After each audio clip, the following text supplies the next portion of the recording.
This is Larry Jones, and I'd like to talk to you about my bank, American Eagle Bank in South Elgin. Has your bank changed names in the last 10 years? Is your bank another faceless branch with headquarters in another city? Are you tired of earning next to nothing on your savings account or certificates of deposit, or does your personal banker treat you like a stranger? If you answered yes to any of those questions, then you're ready for a new banking experience, and American Eagle is the place for you. American Eagle is a locally owned independent bank that's rooted in the community, and American Eagle customers are greeted by name and treated with the respect that they deserve. American Eagle has an innovative program, Eagle Savings, that teaches your children to save while earning prizes and rewards. American Eagle offers great rates on certificates of deposit. My bank is located in South Elgin on Randall Road between the Target and Caputo's and is open Monday through Saturday. Give them a call at 847-742-7400, and a real person will answer the phone. American Eagle Bank, a place where you matter.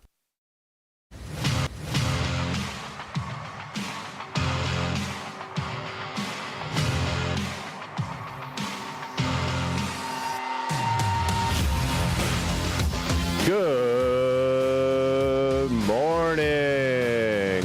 How is everyone doing? You are tuned in to On the Rise. I'm your host, Derrick Geyer, flying solo for the immediate future. I'm not exactly sure how long the immediate future will be, but this is where we will be for the time being.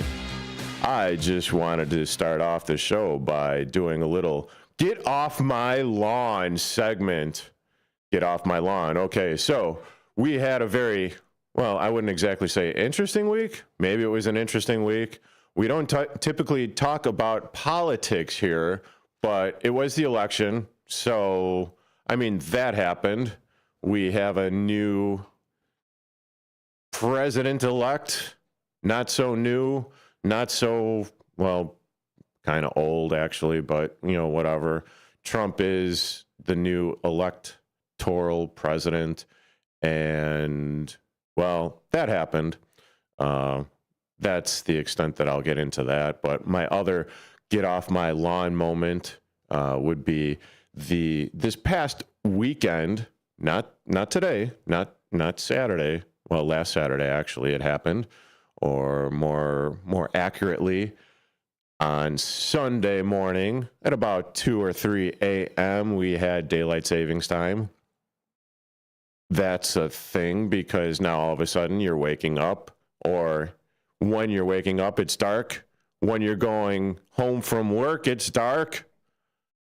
It's just one of those things where, it's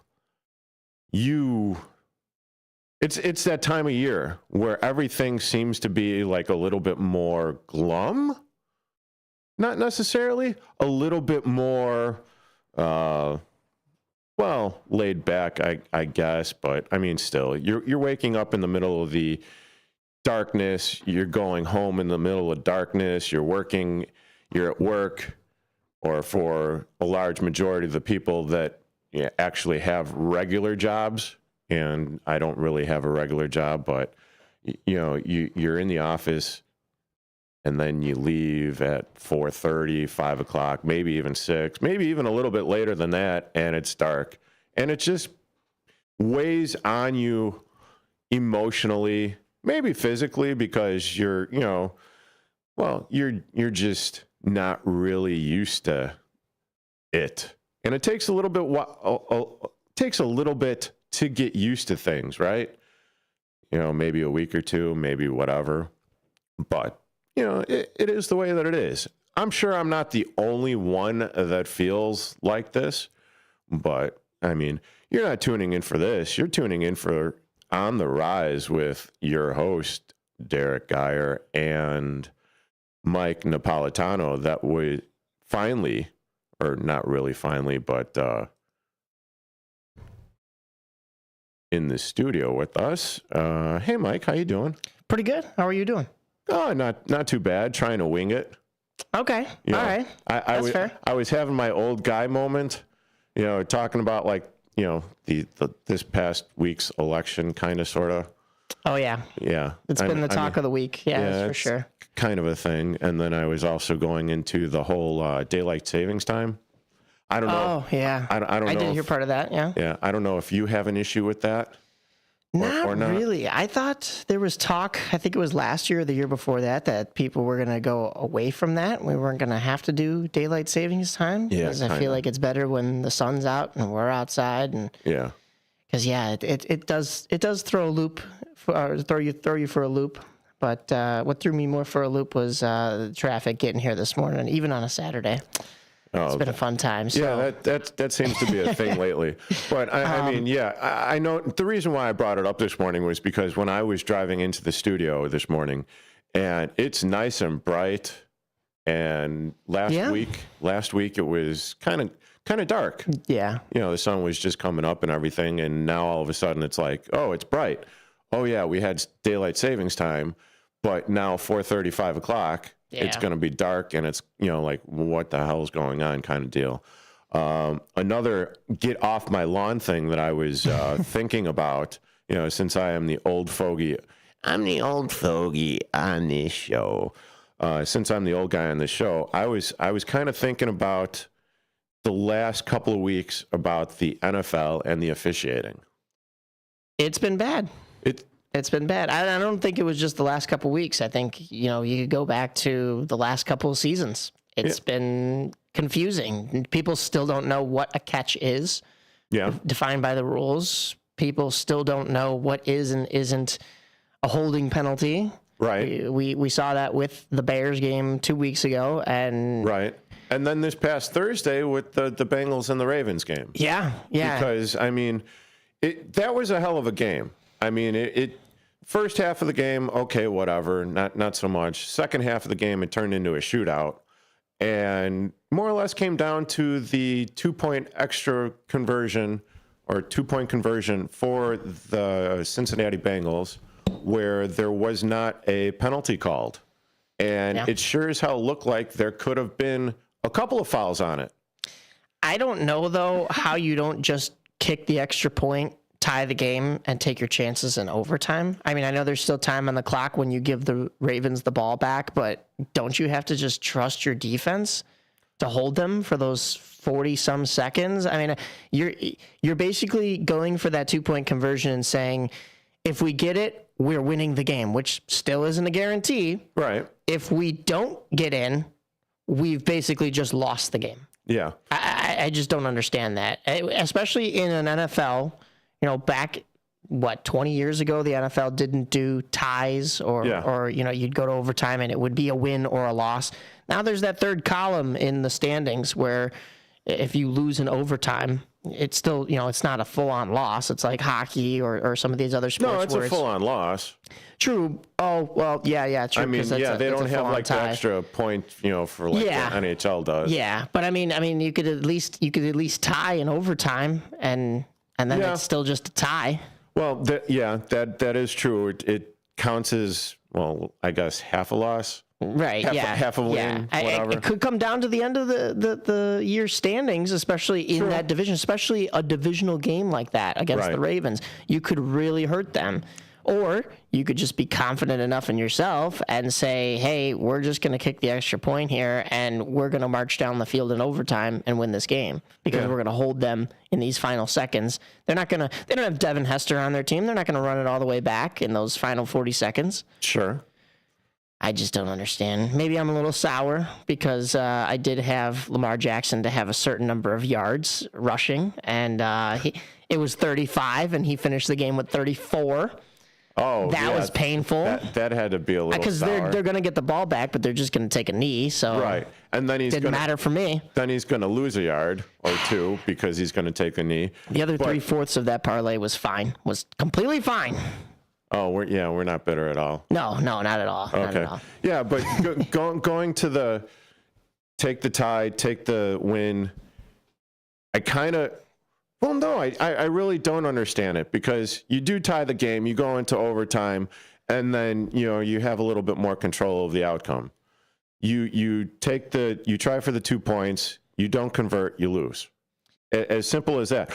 But it's kind of going back to maybe like the unwritten rule of sports, where theoretically, and I've heard this a bunch this week as well, or actually the last couple of days because the game was on Thursday.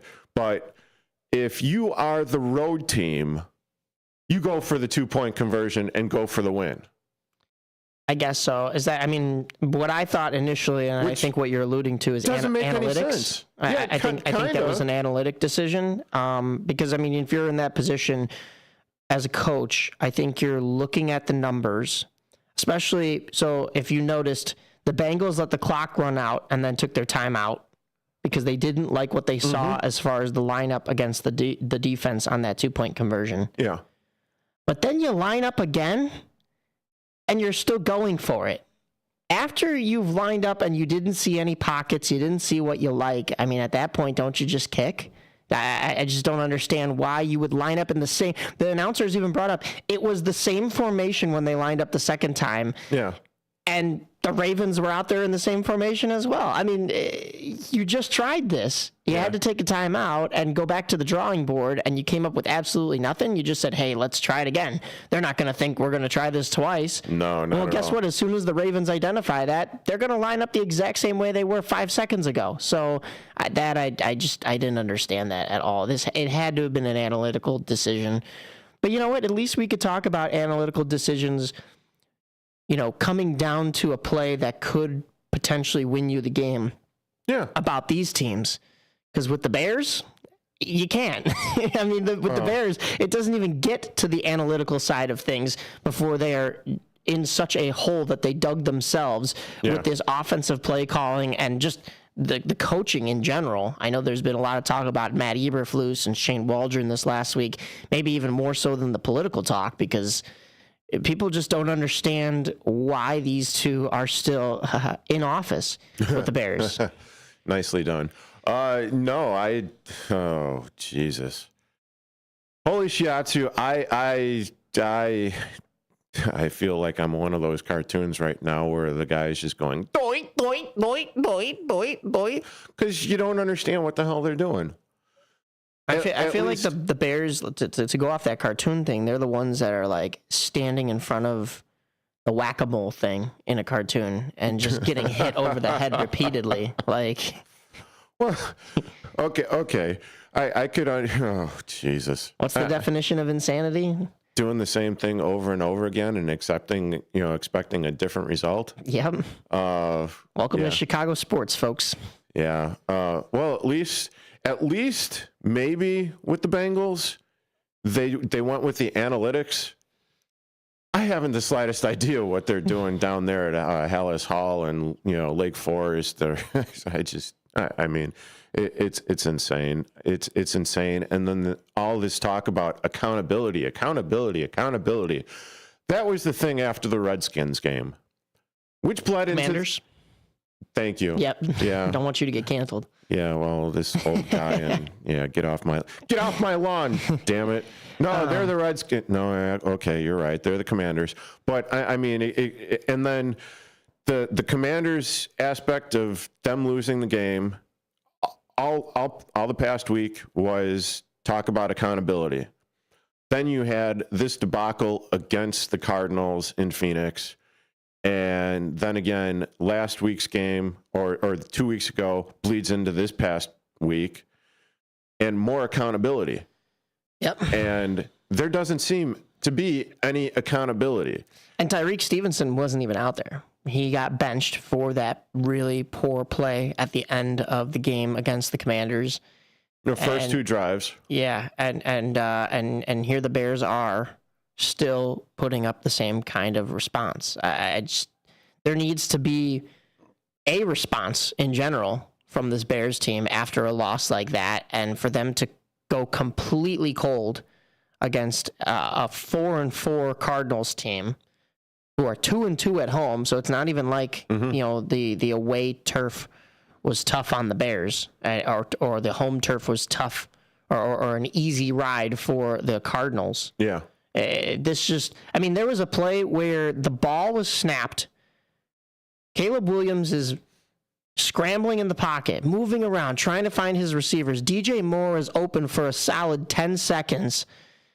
Caleb Williams doesn't find him, so DJ Moore had found the sideline at that point, and he just stepped off and decided to walk into his own sideline into the bench, sit down, get a towel over his shoulder, get some water, while the play was still going on.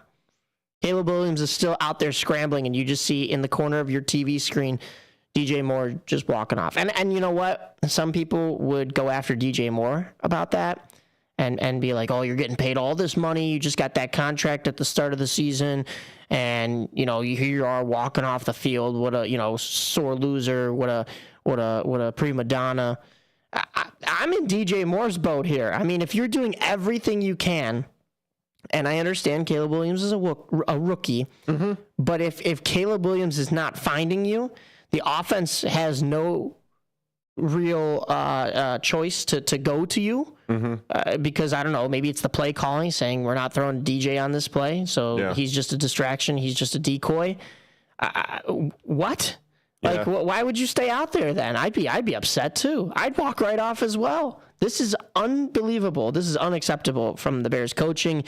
And like I said, I know Caleb Williams is a rookie, and maybe his vision isn't that of what a starting NFL quarterback needs to be just yet. But I mean, DJ Moore should be honestly the first person you look at when you go to snap the ball and you're having a pass play.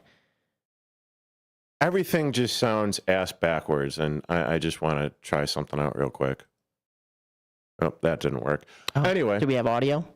Well, no. I was trying to do it like a sound effects. Oh. Like it. Yeah, we do need to get a couple of those here on the show. Maybe I'll work some magic. Yeah, being on the board, trying to drum this up. But this is where I take accountability and I point the thumb. I messed up because I was trying to call an audible. See how that works? Yeah, maybe the Bears could take a note out of our page this morning. Novel concept. Yeah. Well, I don't want to step on Marcus's toes too much. Okay, I'm gonna step on him a little bit. I'm gonna step on him because, Mike, you're a Bears fan, right? Yeah.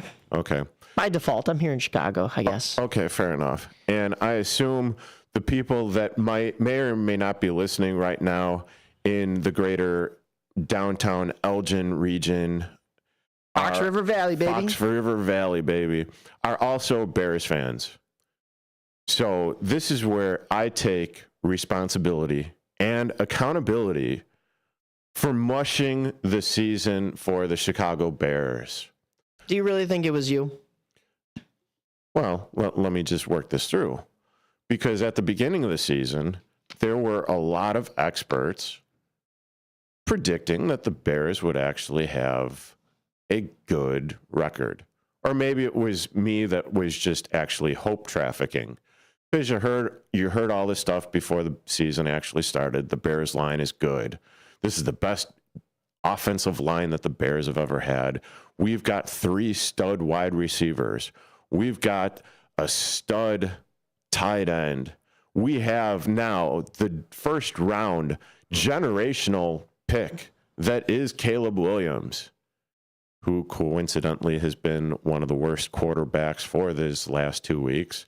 But then he's also saddled with I don't know what kind of, I almost swore there, with Shane Waldron, who's, I don't know what the hell he's doing. He needs to get his head out of his arse. I mean, this was a case of, they said there was chemistry there between Caleb Williams and Shane Waldron, because Shane Waldron, I guess, was his either head coach or offensive coordinator. I don't have the stat pulled up in front of me, but back in college. And we haven't really seen anything that screams chemistry between the two. No. But with all of that stuff being said, I was so optimistic that the Bears would have had a 9-8 record, a 10-7 record, and would have made the playoffs this year. With that being said, I'm not even sure that they're going to beat the Patriots this weekend because they're so bad. And this is supposed to be a slam dunk game for them.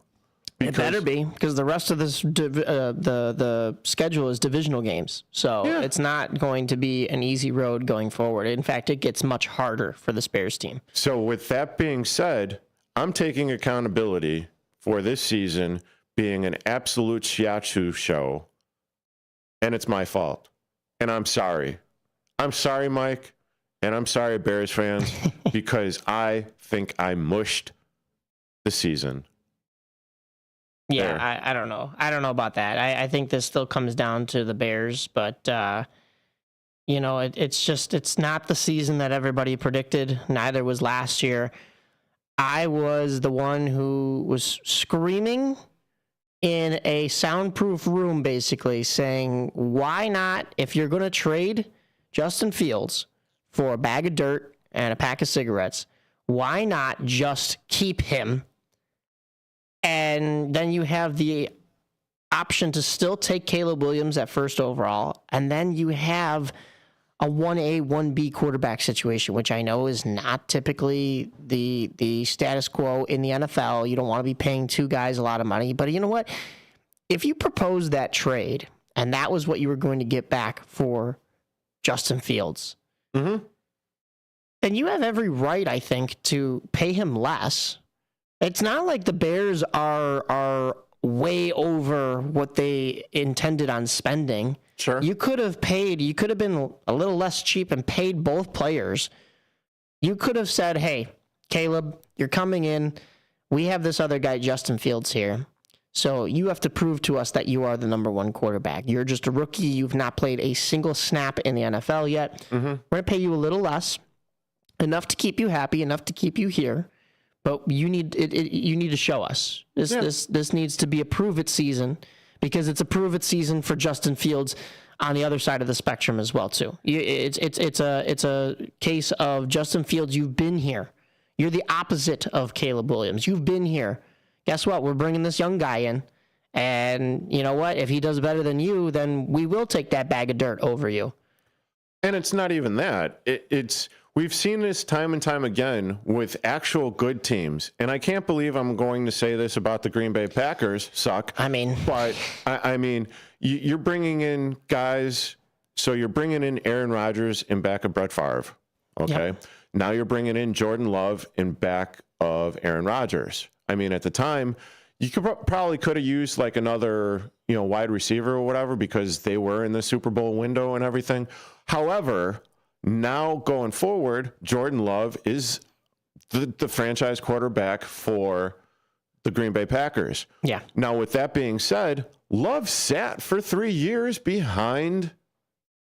He had somebody to learn from. Yeah. Aaron Rodgers. Exactly. There is nobody to learn from. Said, no, here in there Chicago. isn't. And even with my thought process and my proposal of having both quarterbacks still in Chicago, I don't know if Caleb Williams learns a whole lot from Justin Fields, maybe just experience-wise.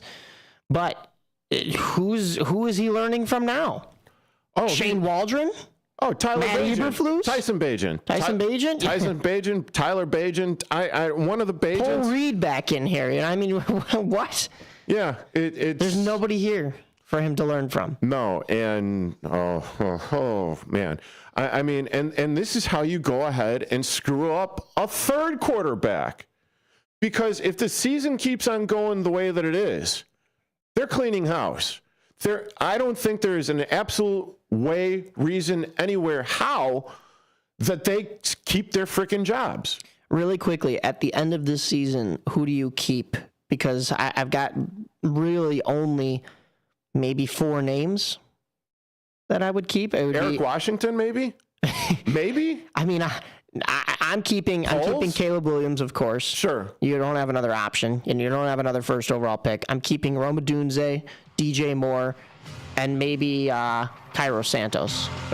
For sure, Cairo Santos. But who else? No, it's a complete and total crapshoot of like who you're going to keep, because I don't think you're going to keep any of the coaches. I really, truly don't. No. Well, you've been listening to Bears Talk on the Rise, AM 1410 WRMN. I'm your host, Derrick Geyer, alongside Mike Napolitano. We will continue this talk. We'll get into some high school football sports. We're going to get into hockey. We're going to even preview possibly Mike Tyson and Jake Paul next week, Friday. But before we do that, we're going to break.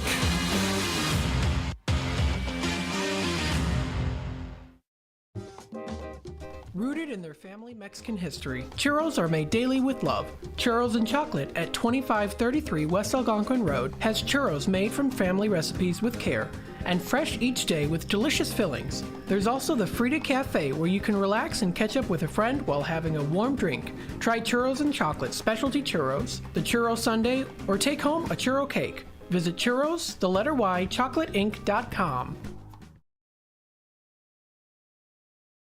Garibaldi's Italian Eatery offers Italian dishes, subs, kids menus, and their delicious pizza. The foundation of a great pizza starts with the crust. Garibaldi's crust is crunchy at the bottom, airy in the middle, and perfect every time. The finest ingredients are used to give their pizza this exquisite crust and wonderful taste. Dine at either of the Garibaldi's 2 locations in Hoffman Estate and Arlington Heights. Free party rooms are available too. Visit Garibaldis.com today. Okay, antibodies, huddle up. We're a great team, but the flu is dominating. The good news is the human we're protecting just got his flu shots. That means all of us antibodies have strong new gear that will help us fight and defend against the flu. We must win so that our human can stay healthy and help protect the people he cares about most. Let's work as a team to defend against the flu. Gear up with a flu shot to help protect yourself and others and reduce your risk of being sick or hospitalized with the flu. Learn more at getmyflushot.org. Brought to you by the AMA, CDC, and the Ad Council. Over time, you want to work less of it, so you need your crop protection to work more of it. When you add Tapran or Last Chance Pro adjuvants from CHS, they will. Designed for maximum efficacy, Last Chance Pro improves the uptake and translocation of herbicides, while Tapran helps activate herbicides for better performance against tough-to-control weeds. Ask your local CHS retailer how Tapran and Last Chance Pro adjuvants can put your crop protection to work. Now available on Amazon.com and BarnesandNoble.com is the book called DUI Jury Trial, which is the true story of a truck driver in Illinois who was charged with driving under the influence of alcohol. Not only was he facing a revocation of his driver's license, but also a lifetime disqualification of his CDL, which would prevent him from ever driving a semi-truck again. This book includes backstories of the truck driver, the lawyers that defended the case, and the DUI expert witness who analyzed the case and then testified at trial as to the proper protocol procedures of the field sobriety tests as well as the breathalyzer test. This nonfiction novel also includes the actual court transcript from the jury trial, a courtroom showdown in which the final verdict would determine the fate of the defendant's livelihood. The book DUI Jury Trial is now available on Amazon.com and BarnesandNoble.com. Are you prepared for an emergency or disaster? Because it's not a matter of if, but when. Don't find yourself saying, I'll trust water bottles and a flashlight to save the day, but I'll be proved wrong. With a tornado approaching, I'll realize that I lack a wheelchair-accessible shelter. When the floodwaters rise, I'll be up in the attic with 20 cans of beans. It's a recipe for disaster. Let's prepare so we all have a better story to tell. Get started at ready.gov/older-adults. Brought to you by FEMA and the Ad Council. We are Lions International, the world's largest service organization. We are volunteers committed to strengthening our communities and supporting those in need, one act of kindness at a time. For more than a century, Lions have been serving a world in need, right here in our community and around the world. Lions International makes the impossible possible. This is your invitation to join us, because the only thing missing from our mission to make a difference is you. Visit lionsclub.org to find a local Lions Club near you. You're listening to On the Rise with Mike Napolitano and Derrick Geyer on 1410 AM WRMN.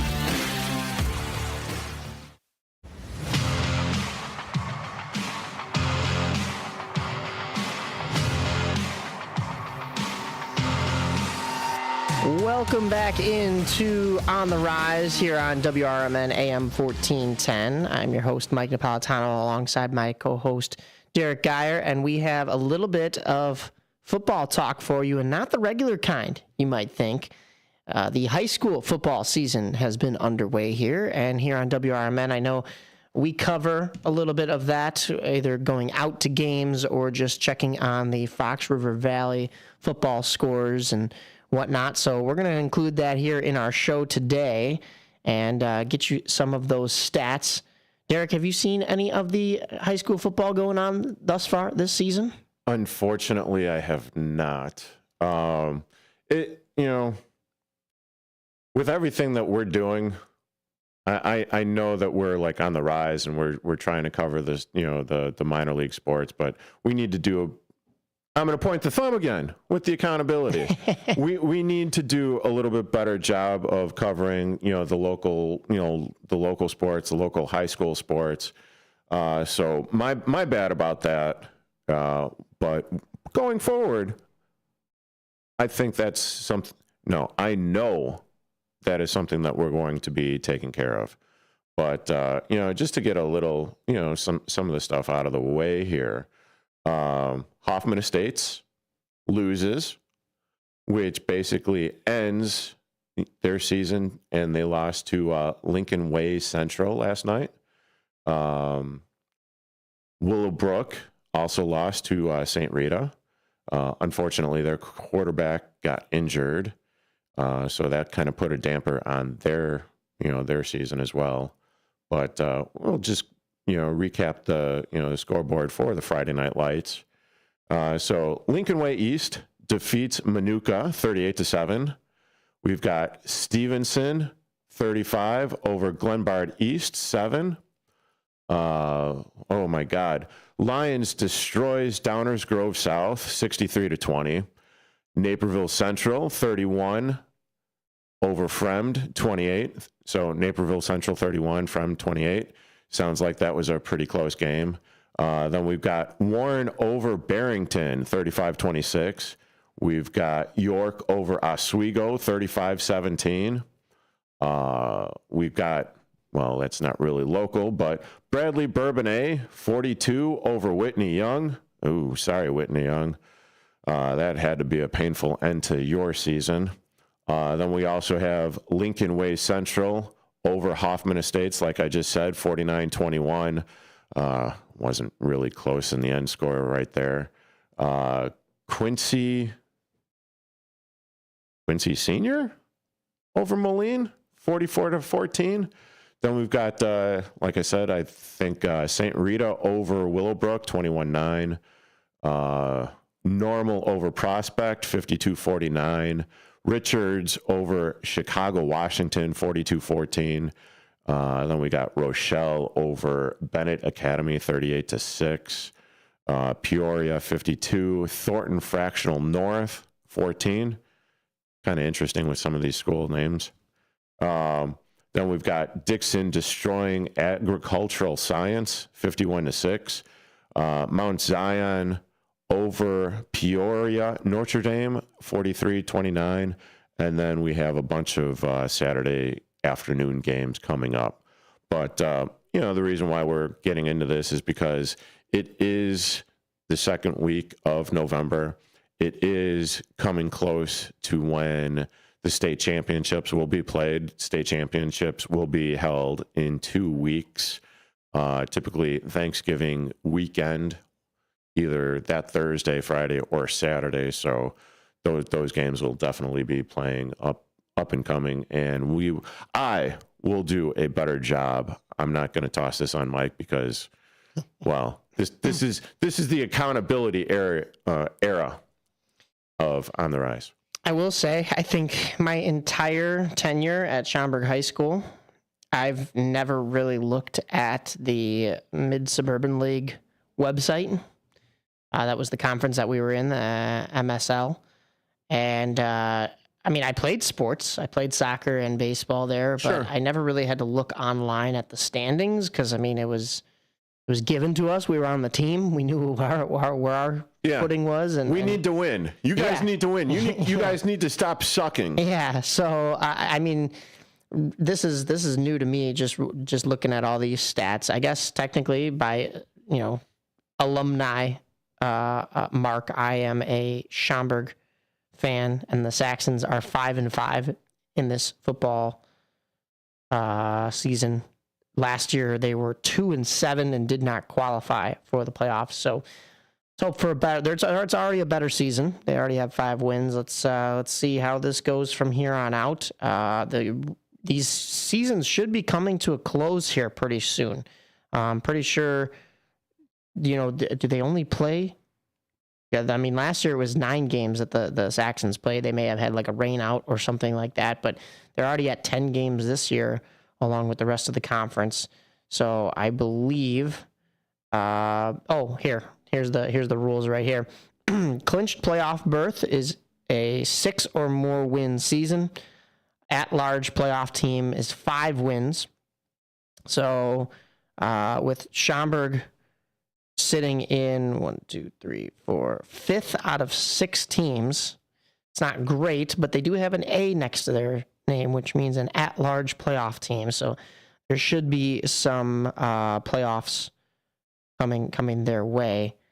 In the conference, though, Schaumburg is 1-4. That's tough. Enough about my Schaumburg Saxons, though. It's Palatine that is leading the division. They are 5-0 in conference, 8-2 on the season. Palatine Fremd, so that's the other school in Palatine. If you weren't aware, they're bringing up the rear. They are 4-1, 9-1 overall. Sorry, 4-1 in the conference, 9-1 overall. Barrington is in third. They're 3-2 in conference, 8-2 in overall record. Hoffman is just above Schaumburg with a 2-3 conference record, 7-3 on the season. Of course, those 3 losses coming in conference. And Hoffman Estates Conant, and I don't like how they list this on here. I'd just rather the high school name be there, but I understand Conant is in Hoffman Estates. Conant is 0-5. They are 0-9 on the season. Ouch. Not a great season for Conant, and I am not shedding a tear as a Schaumburg Saxon over that. But that is your mid-suburban West Conference standings, just to kind of give you an even deeper insight there. But yeah, you mentioned those scores from this past weekend. I think, probably one more week of regular season games. The ones that you listed are coming up today. Or at least one more day, and then we get into probably some playoffs because, the finals start to come up, the winter break. So before that, fall sports have to end so that winter sports can begin. Well, I know for a fact that the high school championship games usually take place that Thanksgiving Day or weekend. Okay, so yeah, we probably are. We probably are in the playoffs. Yeah. One of the so for Class 8A, which are the bigger high schools in Illinois, we have West Aurora, which is ranked number 4 in the state, at number 20 Maine South. Okay. So, and this is a big task for Maine South this year because West Aurora is 10-0. Right. They're ranked number 4. Maine South, they're ranked number 20, and they're 7-3. So let's see. And West Aurora beat Huntley last week by a score of 31-28 to move on. Maine South beat Naperville North 49-42, and if Naperville North pretty good this year. So Maine South is also they're up there, but their ranking is a little bit lower than what I would typically expect it to be. It looks as though all the championship games, like you said, are right after the Thanksgiving holiday this year. The Class 1A championship is November 29th at 10 a.m. The Class 2A is that same day at 1 p.m. Class 3A will be at 4 p.m. Class 4A will be at 7 p.m. Class 5A will be the next day, November 30th at 10 a.m. Following that up, it's similar schedule as the day before, but just with classes 5A through 8A. So a 10 a.m. game followed by a 1 p.m. game for Class 6A. Class 7A will have a 4 p.m. start time, and then Class 8A will bring up the rear. That'll be the big championship game at 7 p.m. on November 30th. Those will all be held at Hancock Stadium, that is Illinois State University's football field in Normal, Illinois. That's what I thought. That'll be great. Of course, the first 4 games, the previous Friday, November 29th, will be there as well. But those are the state championship games for you. And then, if they go further than state, I believe there is there's regionals, there's sectionals, all that kind of stuff. So if it they could go into December. Yeah, sure.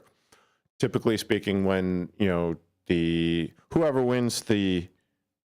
becomes state champion does get input into the next round of the playoffs, and that's usually like countrywide or regional, sectional, et cetera. Yeah.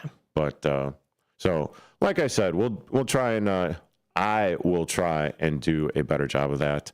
What do you want to do? Well, Cold Steel on Ice.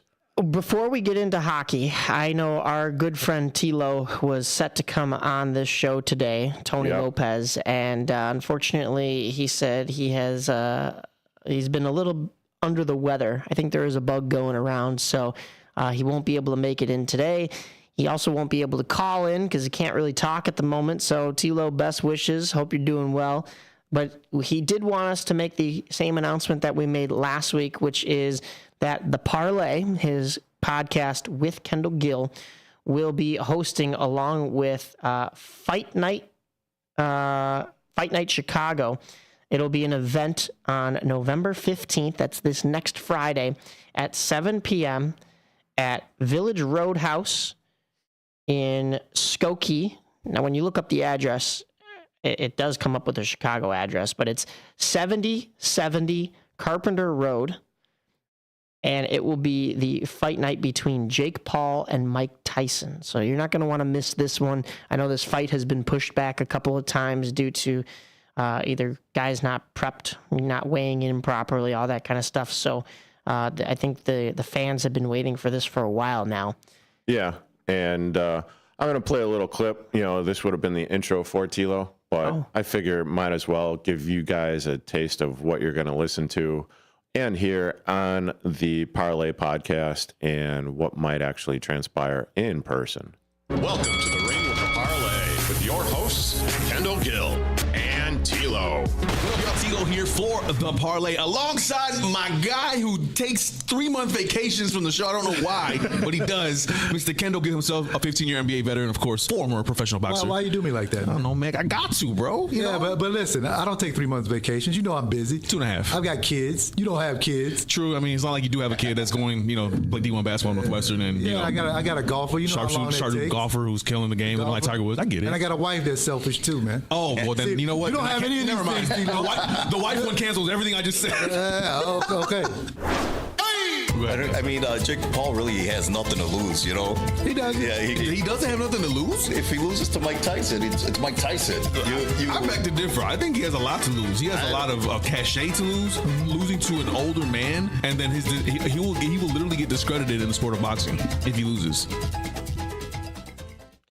That was a little spicy. Wow. Kendall Gill, for the record, I think we mentioned this last show, one of the nicest guys ever. Oh, he's totally nice. But I don't know how he's not in the doghouse after saying something like that. Well, I have a selfish wife? That is crazy. We don't know. We don't know, and I don't think I want to know. I'm just praying for Kendall at this point. No, but let me just say, it is fun. I've been working with Tilo and KG for, probably like a year and a half now. And it's just a fun time. And they're, okay, when I say they can be, Tilo, he's got a big personality. Yeah. KG's on, he does the pregame for the Chicago Bulls, postgame for the Chicago Bulls as well. 15-year NBA legend. So, he's got a big personality. That kind of came out and in the a busy schedule. And a very busy schedule. So it's a fun time. And then there was story time with KG. I couldn't play the story time with KG because I would have had to bleep some shiatsu out. Nice. Oh, it was very fun. And he was talking about MJ. Oh, I bet. I mean, so there was a lot. It was fun. Let me just say. Yeah. So November 15th, Jake Paul versus Mike Tyson. Tilo and Kendall Gill, KG, will be in the building. Yes. So get on out there. This will be a fun one. You also heard the voice of Alex from Squared Circle Report. Nice guy as well. Alex Correa. I have to agree with him. I don't think, as much as I don't like this, I don't think there's a whole lot for Jake Paul to lose here because he's already getting the opportunity to step in the ring with Mike Tyson, and he's doing it. So I think everybody has to kind of give him his flowers at the fact that he is brave enough to do such a thing. I do see Tilo's point where, I don't know. Towards the end of his career, Mike Tyson wasn't exactly the Mike Tyson you remember, and it's been a while. So I don't know. Is he going to come and be the Mike Tyson that everybody knows and loves, or is he going to be this old man that gets surprisingly destroyed by Jake Paul? I don't know. We're going to have to wait and see. I'm not the biggest Jake Paul fan, so I do want to see Mike Tyson do his thing and prove that he's still the professional boxer compared to just some YouTuber that's stepping into the ring. Well, and that's the beauty about the parlay. I mean, they actually break the stuff down. Yeah. Because for all of the conversations that I've heard about Jake Paul, he may be a good amateur boxer. He's just not a professional boxer. Right. And I'm trying to pull up the last fight that Jake Paul had. And I don't believe it was against a boxer, wasn't it? Against no, it was like an MMA guy. Yeah. So, and even when I'm watching it, and by no means am I a boxing expert or a boxing aficionado, I saw that the MMA dude, he found a weakness in Jake Paul. And KG brought this up on the parlay where it's like, if this MMA dude saw Nate Diaz, right? I believe. No, I don't think so. Was that not the most recent I think fight? it was like Ken something or other. Okay, let me continue my research here. Thank you, Mike. I appreciate that. But if this MMA guy saw the deficiency and saw the hole in his game, then you know damn well Mike Tyson, probably one of the best heavyweight boxers of all time, is going to see this deficiency and the hole in his game as well. It's just, you're going up against what was formerly the baddest dude on the planet, quote unquote. And now you're going to be, you're going to be in the ring with him. Yes, he's 57, going to be 58, I believe, by the time that the match comes around next week. You're using heavier gloves. Okay, sure. Instead of 3-minute rounds, they're going to only be 2-minute rounds. But yet, Mike Tyson is training like he's actually going to be in a regular fight. This isn't just an amateur pickup sparring thing for Mike Tyson. This is what the dude did as a professional since he was like 16, 17 years old. Even before he became a professional. Yeah. You know. So with that being said, you're not going into the ring against a MMA guy. Yeah. You're going up against a legit boxer. Mike Tyson is probably going to destroy Jake Paul. Yeah. So the most recent fight that I found on here was Jake Paul versus Mike Perry. That's it, Mike Perry. That was, okay, Mike Perry is a former UFC fighter. So once again, limited once he steps into the boxing ring from what he's typically doing. This was back on June 18th of this year. And Paul won the fight by TKO, technical knockout, in the 6th round. Yeah. So, But Perry did find a hole. He found a hole, he exploited it, but he was just, you could just tell that Perry was overmatched, and yet he was actually able to put up a decent enough showing. Now, when you're talking about Tyson versus Paul or Paul versus, Tyson, both guys are making $30 million off this fight. Yeah. Oh, yeah. That's enough for me to get in the ring against Tyson. Money-wise, it's always going to be a win. Oh, well, without a doubt. But yeah. Do you want to keep your sanity in your brain after that fight? I don't know if you can. If you're stuck in a ring with Mike Tyson, I don't know if I have that much sanity or brain power to begin with. To be honest with you. But $30 million, maybe I could suck, food through a straw for, a month or whatever, or, wake up and, from the coma like a year later or whatever, but at least I'd have $30 million.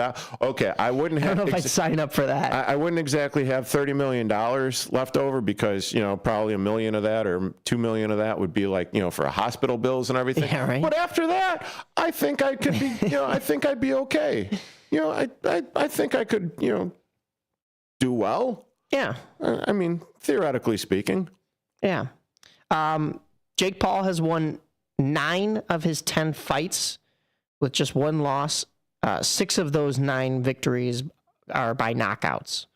But it says 6 on here on ESPN. You saw 3? I don't know. Yes. I know he's only lost like one fight. 9-1, 6 KOs. He is orthodox stance, 76-inch reach. He's 6'1". Yeah, He's going to be doing a lot of running around the ring. So his first fight was back in 2020 against Ali Isan Gib. That was a win by technical knockout. Then against Nate Robinson in 2020, that was a win by knockout in round 2. Then in 2021, Ben Askren by technical knockout. That was a win in round 1. Tyron Woodley, he fought twice in 2021. Both of them were wins. The first one was by decision of course, after the 8th round. The second was by knockout in the 6th round. Then he went on to face Anderson Silva, and that was not a knockout, but that was a unanimous decision in the 8th round. He lost to Tommy Fury in split decision in the 8th round in 2023. Then he fought Nate Diaz. That was the fight that I was remembering. That was unanimous decision in the 10th round. His other fight in 2023, that was December 15th, was against Andre August. And that was a win by knockout in the first round. And then Ryan Berland, a technical knockout in the first round of this year. Although, you know what? The dates are wrong on that one. Well, compared to the other stat that I looked up, because this has it on March 2nd. I don't believe that was the same. I'm pretty sure it was June 18th was the other date that I pulled up. So, once again, ESPN could have some stuff wrong here. But I believe the record is correct. I mean, with all the shiatsu and everything that I talk about Jake Paul, I mean, considering the fact that this guy used to be a YouTuber or, TikTok, whatever, became popular off of that. Despite that, I mean, to go ahead and parlay that into what he's done with his fight promotions and stuff, not bad. I mean, not bad. You have to tip your cap to it. Because, I mean, the business acumen, the hustle and everything, I mean, that's pretty good. So, yeah. You were correct on the fact that it was 3 knockouts. The other 3 to get to that 6 number were technical knockouts. Oh, okay. I just counted it up, so that's how they're listing it here on ESPN. So you weren't wrong, but yeah, we'll see. I'm excited to be there on Friday, and I know, are you going to be there as well? Yeah, I'm probably going to be working it. Just setting up the cameras, doing all the behind-the-scenes production stuff. All that fun jazz that goes on with a production, kind of like, my mix bag. Yeah. But what do you want to do when we come back? Let's get into hockey, baby. Let's do it. Let's do that hockey, as they would say. Okay, we're going to be talking. Big week. We're going to be talking Blackhawks. We're going to be talking about Wolves and Ice Hogs, and you are listening to AM 1410 WRMN on the Rise. The lightest. Your name at JoJo's Diner, 1935 West Gulf Road in Schaumburg. JoJo's has a huge breakfast menu featuring skillets, eggs Benedict, and so much more. Don't stop at breakfast. JoJo's also offers great burgers, sandwiches, and shakes. And for mouth-watering prime rib, try JoJo's for dinner. They have such a versatile menu. JoJo's Diner is family-owned and operated, and it's one of Schaumburg's best-kept secrets. Visit jojosdiner.com today. Take your family out or meet up with a friend for breakfast, lunch, or dinner at the Elgin IHOP, located at 101 Randall Road by the theater. They're open for dining 7 a.m. to 10 p.m. Stop in at 3 p.m. for happy hour with discounted meal deals for early birds starting at just $6. You can choose from breakfast choices like the pancake sundaes or juicy burgers or maybe a classic burrito bowl. Check out the menu at ihop.com today. Your hometown radio station since 1949. We are WRMN AM 1410, Elgin time, 9 o'clock.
And welcome back to AM 1410 WRMN. You are listening to On the Rise with your host, yours truly, Derrick Geyer and Mike Napolitano.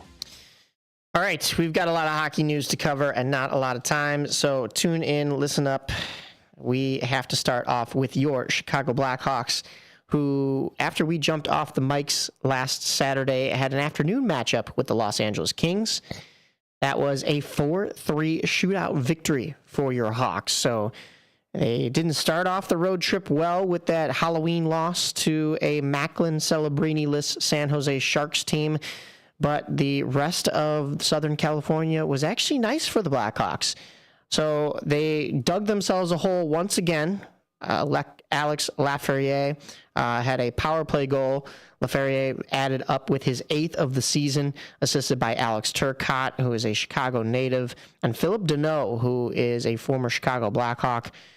And then the Blackhawks were going into the third period down 2-0 when Nick Foligno added to the tally in the third, getting the Blackhawks on the board, cutting the lead in half with his 4th of the season. Nolan Allen gets his 3rd career assist on that one. Craig Smith then ties this game, assisted by Lucas Reichel and Alex Vlasic.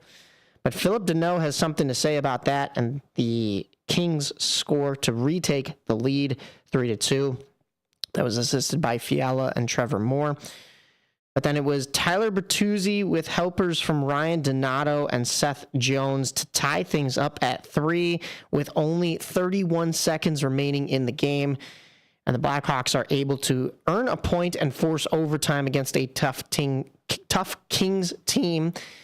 And then in the shootout, because nobody scored in overtime, Trevor Moore opens the scoring for the Kings as they shoot first.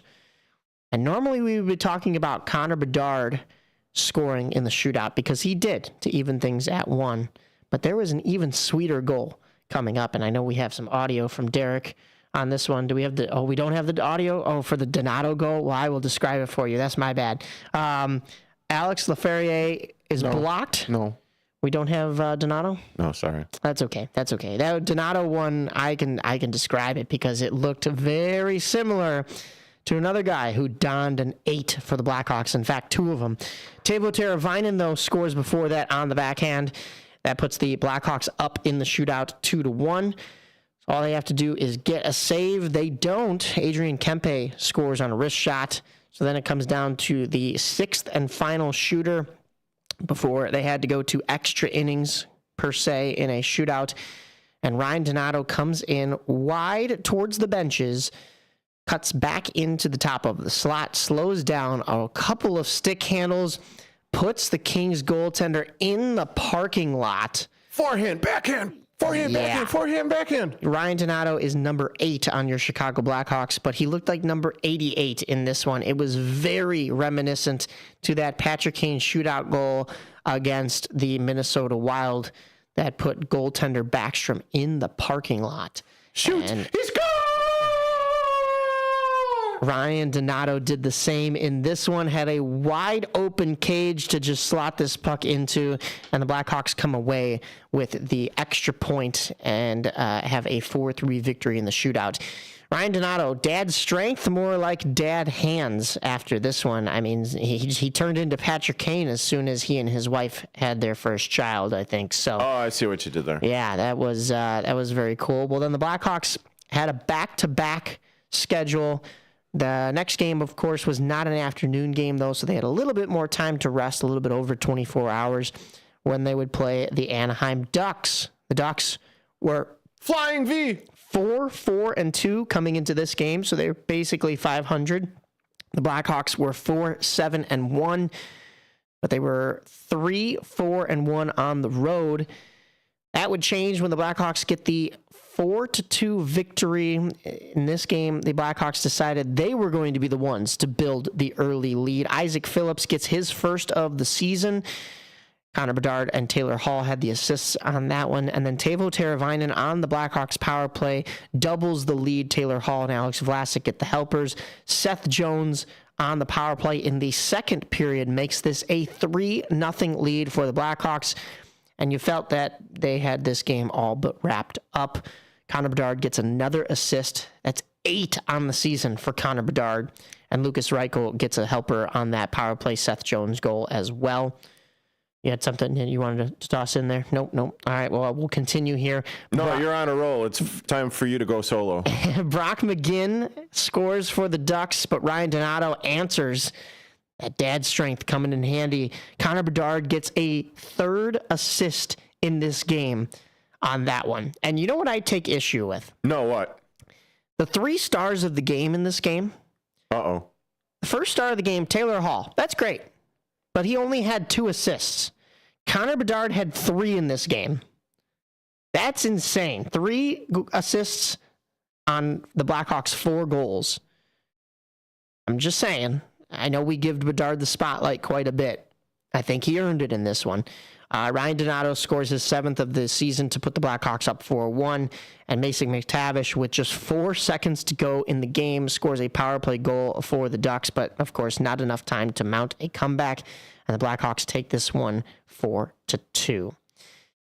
But then Wednesday night, that would be when reality strikes again for this Blackhawks team. And unfortunately, it had to happen again on home ice.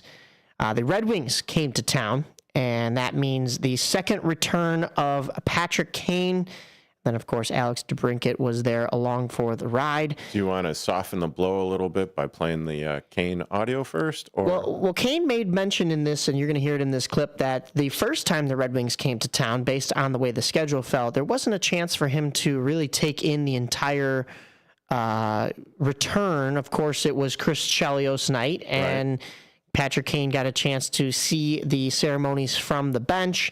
Chris Chelios made mention to Patrick Kane, who's now had a very similar career to Chris Chelios, being a Blackhawk, then becoming a Red Wing, being beloved by Chicagoans, and then kind of Chicagoans feeling betrayed that he went to Detroit. But Patrick Kane, of course, stole the show that night by scoring the overtime winner, assisted by Alex DeBrincat.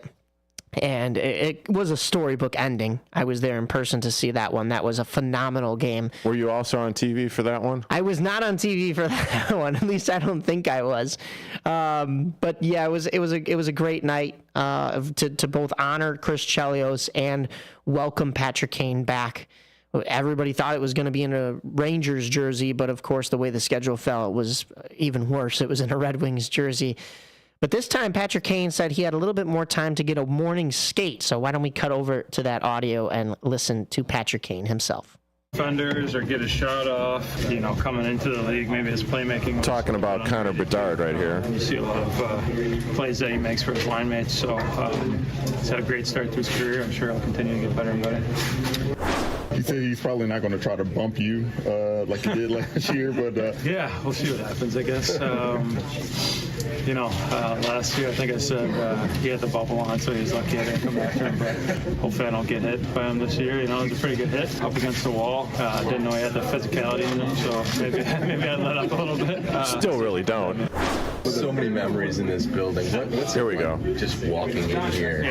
Yeah, even this time around, last year we didn't have the morning skate, so just coming in and just being on the ice for the morning and different jersey and looking around at all the banners and just the building in general, how many great memories are here and how many times you're out there for morning skate and donning that Blackhawks logo. So it was a great run. I mean, obviously, I'll never forget my years here in the city of Chicago and the fans and the people, and, everyone that was a part of it. So, always cherish the chance to come back here, and just, whether it's in the summer and seeing different people or coming back and playing and coming to this rink. So it's pretty special.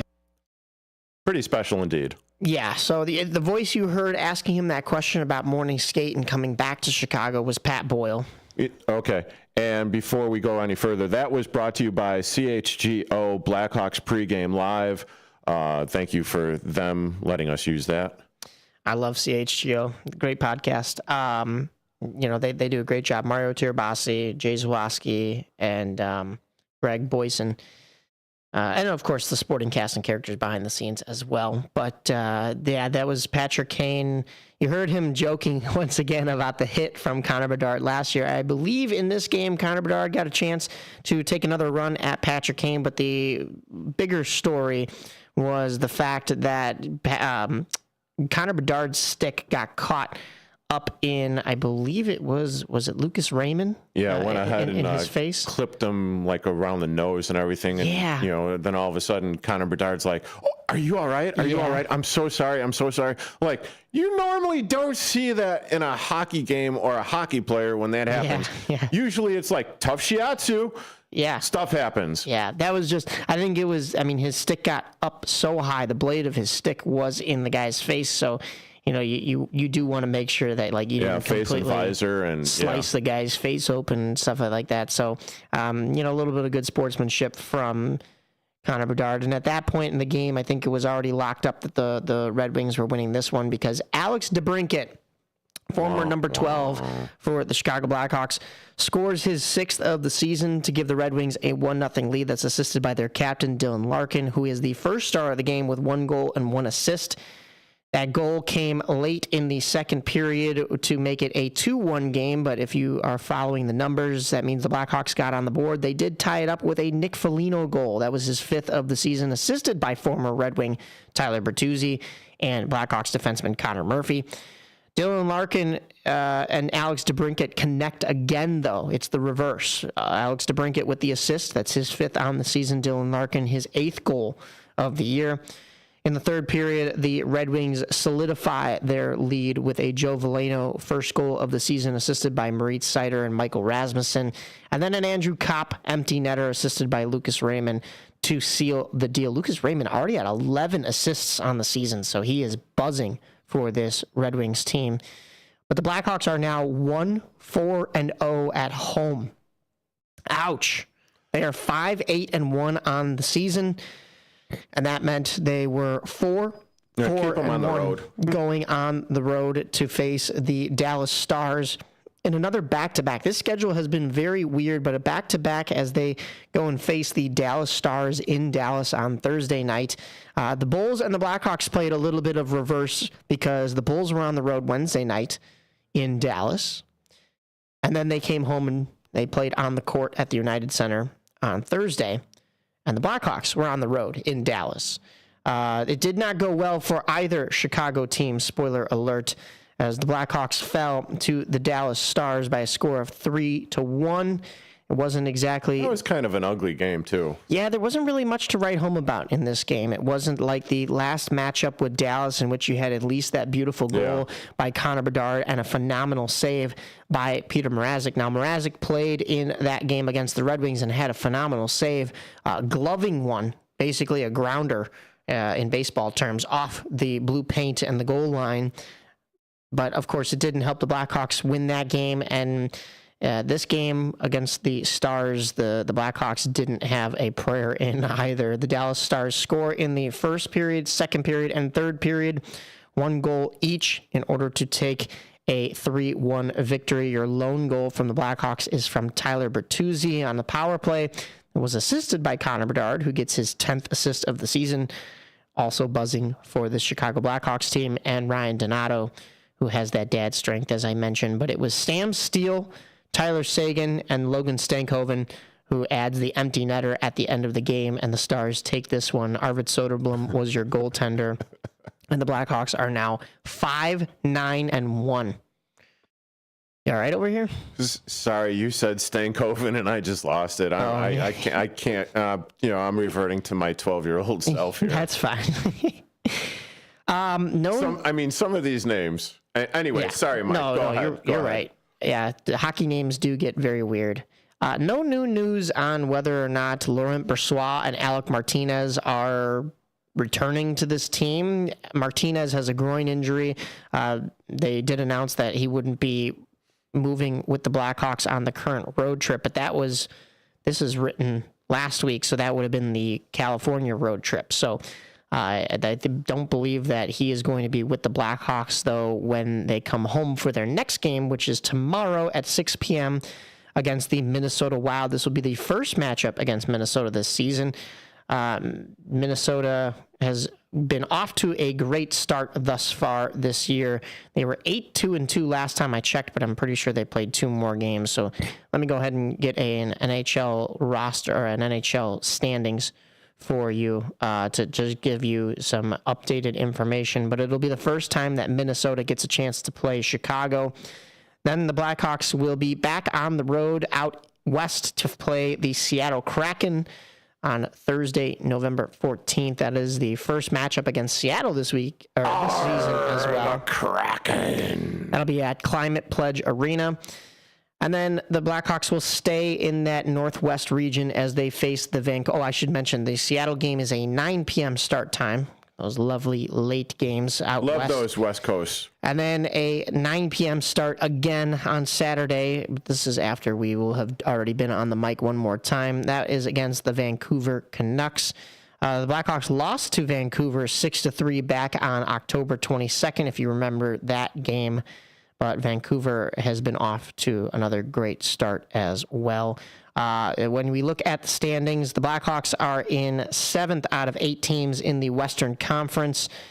They are 5-9-1 with 11 points on the season. Everybody they are playing this week is above them. Even the Seattle Kraken, they are 6-8-1 with 13 points. The Dallas Stars are 8-4-0 after that win. But the Blackhawks will have to play the other green team. That is the Minnesota Wild, formerly the the Stars were formerly the Minnesota team. Minnesota Wild are 10-2-2 with 22 points, so they are on a heater. And then, of course, the Vancouver Canucks 7-2-3 with 17 points. So it's not going to be an easy week for the Blackhawks, especially on the road. But hey, they've actually been worse at home, so maybe the away ice will solve some issues. I hope so. For this Blackhawks team. Well, it solved some issues for the Chicago Wolves as we got off the microphones last Saturday. The Wolves faced the Ice Hogs for the first time this season. That rivalry got ignited.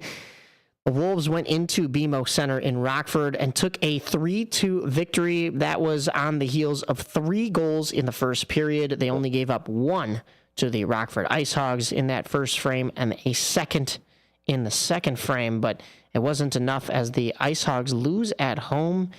They go 1 for 6 on the power play, although the Wolves went 0 for 3. So 2 teams that we had been talking about. Yep. And we got Dana Gray from the Ice Hogs on the call. Yes. The puck is dropped, and we are underway from the BMO Center. When the Ice Hogs and the Wolves, Del Mastro back in. Romanov looking to get a return feed. High slot shot, they score. Tyson Jost finds the spot. Past Mitchell Weeks. Ice Hogs are going to go on the power play. Skated onto by Gutman in the trapezoid. Cole Gutman, the righty back up top for Levshidov. Deep slot. Head up for Nazar, centering feed, Gutman. He's close on quickly, whips it towards the front, they score! Gretzini was parked right out in front, and the Ice Hogs power play stays red hot. The defenseman down below the goal line at the right point, flip towards the front, another pad save, rebound, they score. It's Brendan Lemieux, who was parked right at the top of the crease, left point of the Ice Hog zone. Centering feed on the money for Gunler, they score! The Wolves have built a 2-goal lead. Cini operates off the wall, 2 seconds and 1. Nazar in the front, couldn't get the stick lifted to get a shot off. Mayhew shoots and scores! It's the first goal for Jerry Mayhew in a Rockford uniform. It comes just as the power play had expired, and the Ice Hogs cut the deficit back to 1. It's 3-2 Chicago with 17:57 to go in the second. And that's pretty much how the game would end. Like I said, that was Dana Gray, voice of the Rockford Ice Hogs, and that was courtesy of Flow Hockey. Yeah, so a huge loss at home to your rivals. Both of these 2 teams we talked about last week were struggling to get on the board on the power play. Ice Hogs do, but it's 1 of 6 opportunities, and it's just not enough. 3 goals from the Wolves, all from Hurricanes prospects Tyson Jost, Brendan Lemieux, and Noel Gunler, and all coming early on in that first period. Actually, the Jost goal came a minute 52 into the game, as you heard from that Dana Gray broadcast, and you dig yourselves a hole like the professional side, the NHL, the Blackhawks have been doing that quite a bit, and this Ice Hogs team has lost a lot of games that either they should have won or at least were predicted to have a little bit more of a fight in because of how stacked this Ice Hogs team should be in that AHL Yeah, and league when you're and going conference. 1 for 6 on the power play, that is a no good. Yeah, I mean that's a problem. That needs to be at least 2 out of 6 or whatever for a .333 percentage. But I mean, geez, and they keep on getting the power plays. They're just not cashing in on them. Well, the Ice Hogs, they also fell short last night as they faced the Grand Rapids Griffins at home again. The Ice Hogs were 2-0 against the Griffins this season with 4-1 wins in both games, once on the road. That was November 1st. And then even before that, the home opener back on October 12th. This was a 4-2 loss. The only highlights of this game really was that Frank Nazar got a shorthanded goal. And Artem Levshunov scores his first professional goal from the point as the Artie Party got started. And the Artie Party? The Artie Party. Artem Levshunov. I'm quoting Dana Gray on the broadcast. Okay. But of course, I think anybody would have seen that. That's the catch line. Kind of right on the nose. Yeah. So Griffins take this one in BMO Center, and the Ice Hogs have now lost 2 in a row at home. Their upcoming games tonight, another home game, another chance to get back in the win column against the Iowa Wild at 7 p.m. They haven't faced Iowa in the regular season yet, but they won 4-3 at home in the first game of the preseason back on October 2nd. They lost 5-2 at a neutral site game that was Extreme Arena on 10-3. Tonight, will you be in attendance, Derek? It is Taylor Swift Tribute Night with media partner 97 ZOK. I am a Swiftie. I am not ashamed to admit it. Are you? But I did not know this. Yeah. How do you not shake it off? I am How not do you a not do? Swiftie. I mean, are we going to have some bad blood right now, Mike? Oh, I get it. I see what you're doing there. Yeah. I mean, if I knew more names of songs, then I would. I'd come back at you. But you know what? I'm just gonna be busy rhyming car with bar and star, and here we are. Pizza Hut family packs with media partners WTVO and WQRF and B103.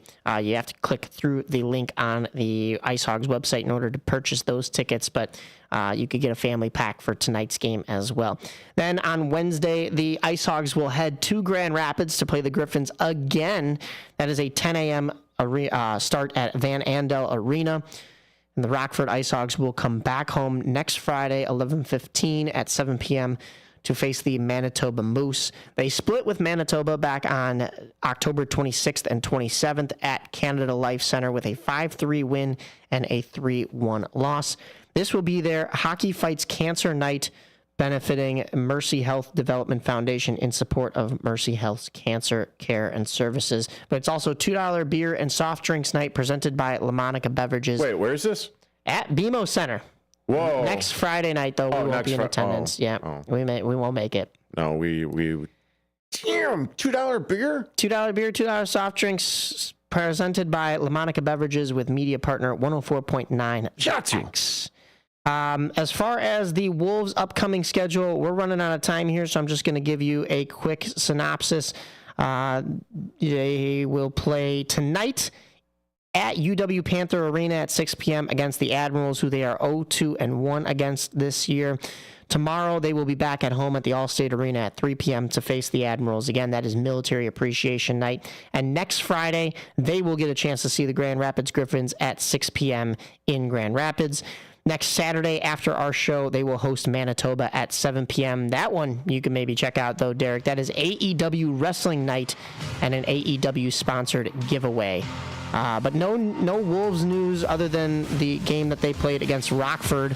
They had a little bit lighter of a week, so we just look forward to more Wolves hockey this next week. Yeah, absolutely. I mean, they are one of the teams that we're definitely covering, so definitely looking forward to getting out there. Coming up in just a few moments is going to be the Fantasy Sports Half Hour with Nick Johnston. And then at the top of the hour, it will be the Marcus Mack Show and the truth about Chicago sports. You are listening to AM 1410 WRMN. I am your host, Derek Geyer, alongside with Mike Napolitano. and we will be back in just a moment. One of the things we're proud of at WRMN is our connection to the local community. In fact, recently we hosted a fundraiser for a longtime listener, Gene Wheeler, and first shift listener George Rollinson says it turned out perfectly. Perfection is a moving target. You try to hit that bullseye and you zone in on it. It moves a little to the left and it moves a little to the right. I don't know. I'd say we hit a bullseye. I don't know how that could have been any better. Working together to make Elgin better. We Welcome back into AM 1410. Serving the local community since 1949. What makes a great pizza restaurant? The obvious answer, great pizza. A local favorite since 1983, Pizza Pub Wisconsin Dells has been serving up the best pizza in the Dells. Year after year after year. Not hungry for pizza? Try the homemade lasagna, chicken parmesan, burgers, salads, and an extensive kids menu. Or take a trip or two to the all-you-care-to-eat lunch buffet. Pizza Pub, walking distance to water parks and hotels in Wisconsin Dells. Visit the Milwaukee County Zoo this summer to enjoy so many species of fun. Home to more than 2,200 animals, representing over 340 different species. The zoo educates, entertains, and inspires. Stomp back in time with the zoo's summer exhibit, Dinosaur Discovery, sponsored by Sendik's Food Market. You'll be astounded by the gigantic and scientifically accurate animatronic displays. Touch, feel, and learn about the role of predators in the ecosystem. Running through October 5th. Visit MilwaukeeZoo.org. Businesses come in all shapes and sizes. Integrity doesn't. For more than a century, the Better Business Bureau has set the standards for how businesses should operate honestly and ethically. So when you're looking for a business you can trust, check to see who's BBB accredited and who isn't. Always choose the better business. Look for the BBB seal because it's looking out for you. That's why it's the sign of a better business. And find a better business anytime at bbb.org. The weather is getting better, and we know it's the time when ladders and DIYers come out. Before you start any new outdoor projects, ComEd wants you to know that electricity can jump from a power line to you and the tools you're using. So maintain a safe distance from any power line. You can also call ComEd at 1-800-EDISON-1 to have those power lines de-energized the next time you do any type of work around them. Stay smart, stay safe, stay back. ComEd, powering lives. The Distance Social, your spot for great craft cocktails with meaningful conversation. Whether you're out entertaining a group or out for a memorable nightcap, the Distance Social is your spot for starting or ending the perfect evening. Located at 314 North River Street in beautiful East Dundee, Illinois. Go the distance and find your social at the Distance Social. Chicago defense attorney Mark Sheblow has co-authored the book titled DUI Jury Trial, which is a true story of a DUI case that he defended. The accused was an Illinois truck driver arrested for driving under the influence of alcohol. This book contains facts about the case from the date of the arrest up to the jury's verdict, and this nonfiction novel also includes the transcripts from the jury trial itself. The book DUI Jury Trial is now available on Amazon.com and BarnesandNoble.com. American Legion Post 57 in Elgin, Illinois presents Legion Cruise Nights. Wednesdays, May 8th, June 12th, July 10th, August 14th, and September 11th from 5 to 8 p.m. Come out and enjoy a great evening of cars, food, and music. Motorcycles, cars, trucks, military vehicles are all welcome. 50-50 raffles, door prizes. The event being sponsored by the American Legion Riders Post 57. 820 North Liberty Street in Elgin, Illinois. You're currently listening to with Mike Napolitano and Derrick Geyer on 1410 AM WRMN.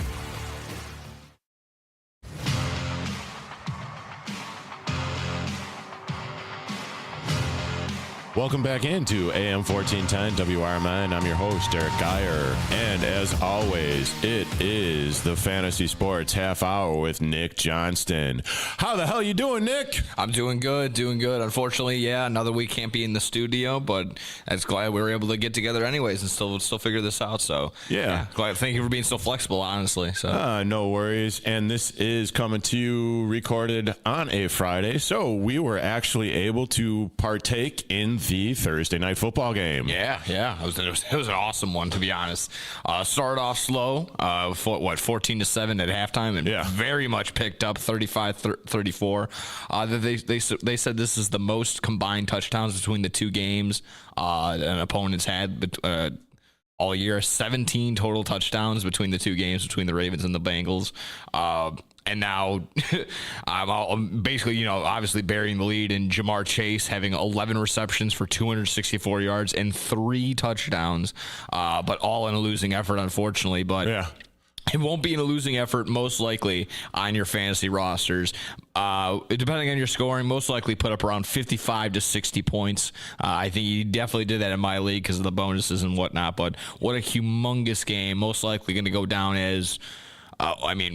probably the largest for fantasy output this year by an individual. I think it's also up there just overall the most points ever scored in a game by a fantasy individual. So a great game right there from top to bottom. Yeah, pretty impressive, that's for sure. Yeah.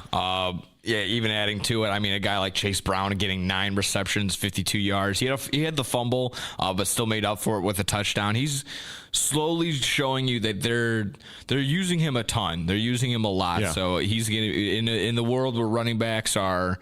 I can't find a good running back in my free agency anymore. So having a guy like this is humongous, who's going to get the ball at least 20 times. That's great for the Bengals and fantasy owners there. Yeah, and not only that, but you got Joe Burrow as well. Yeah, Joe Burrow had a great game. Another game over 400 yards. He had 5 touchdowns last week, 4 touchdowns again this week.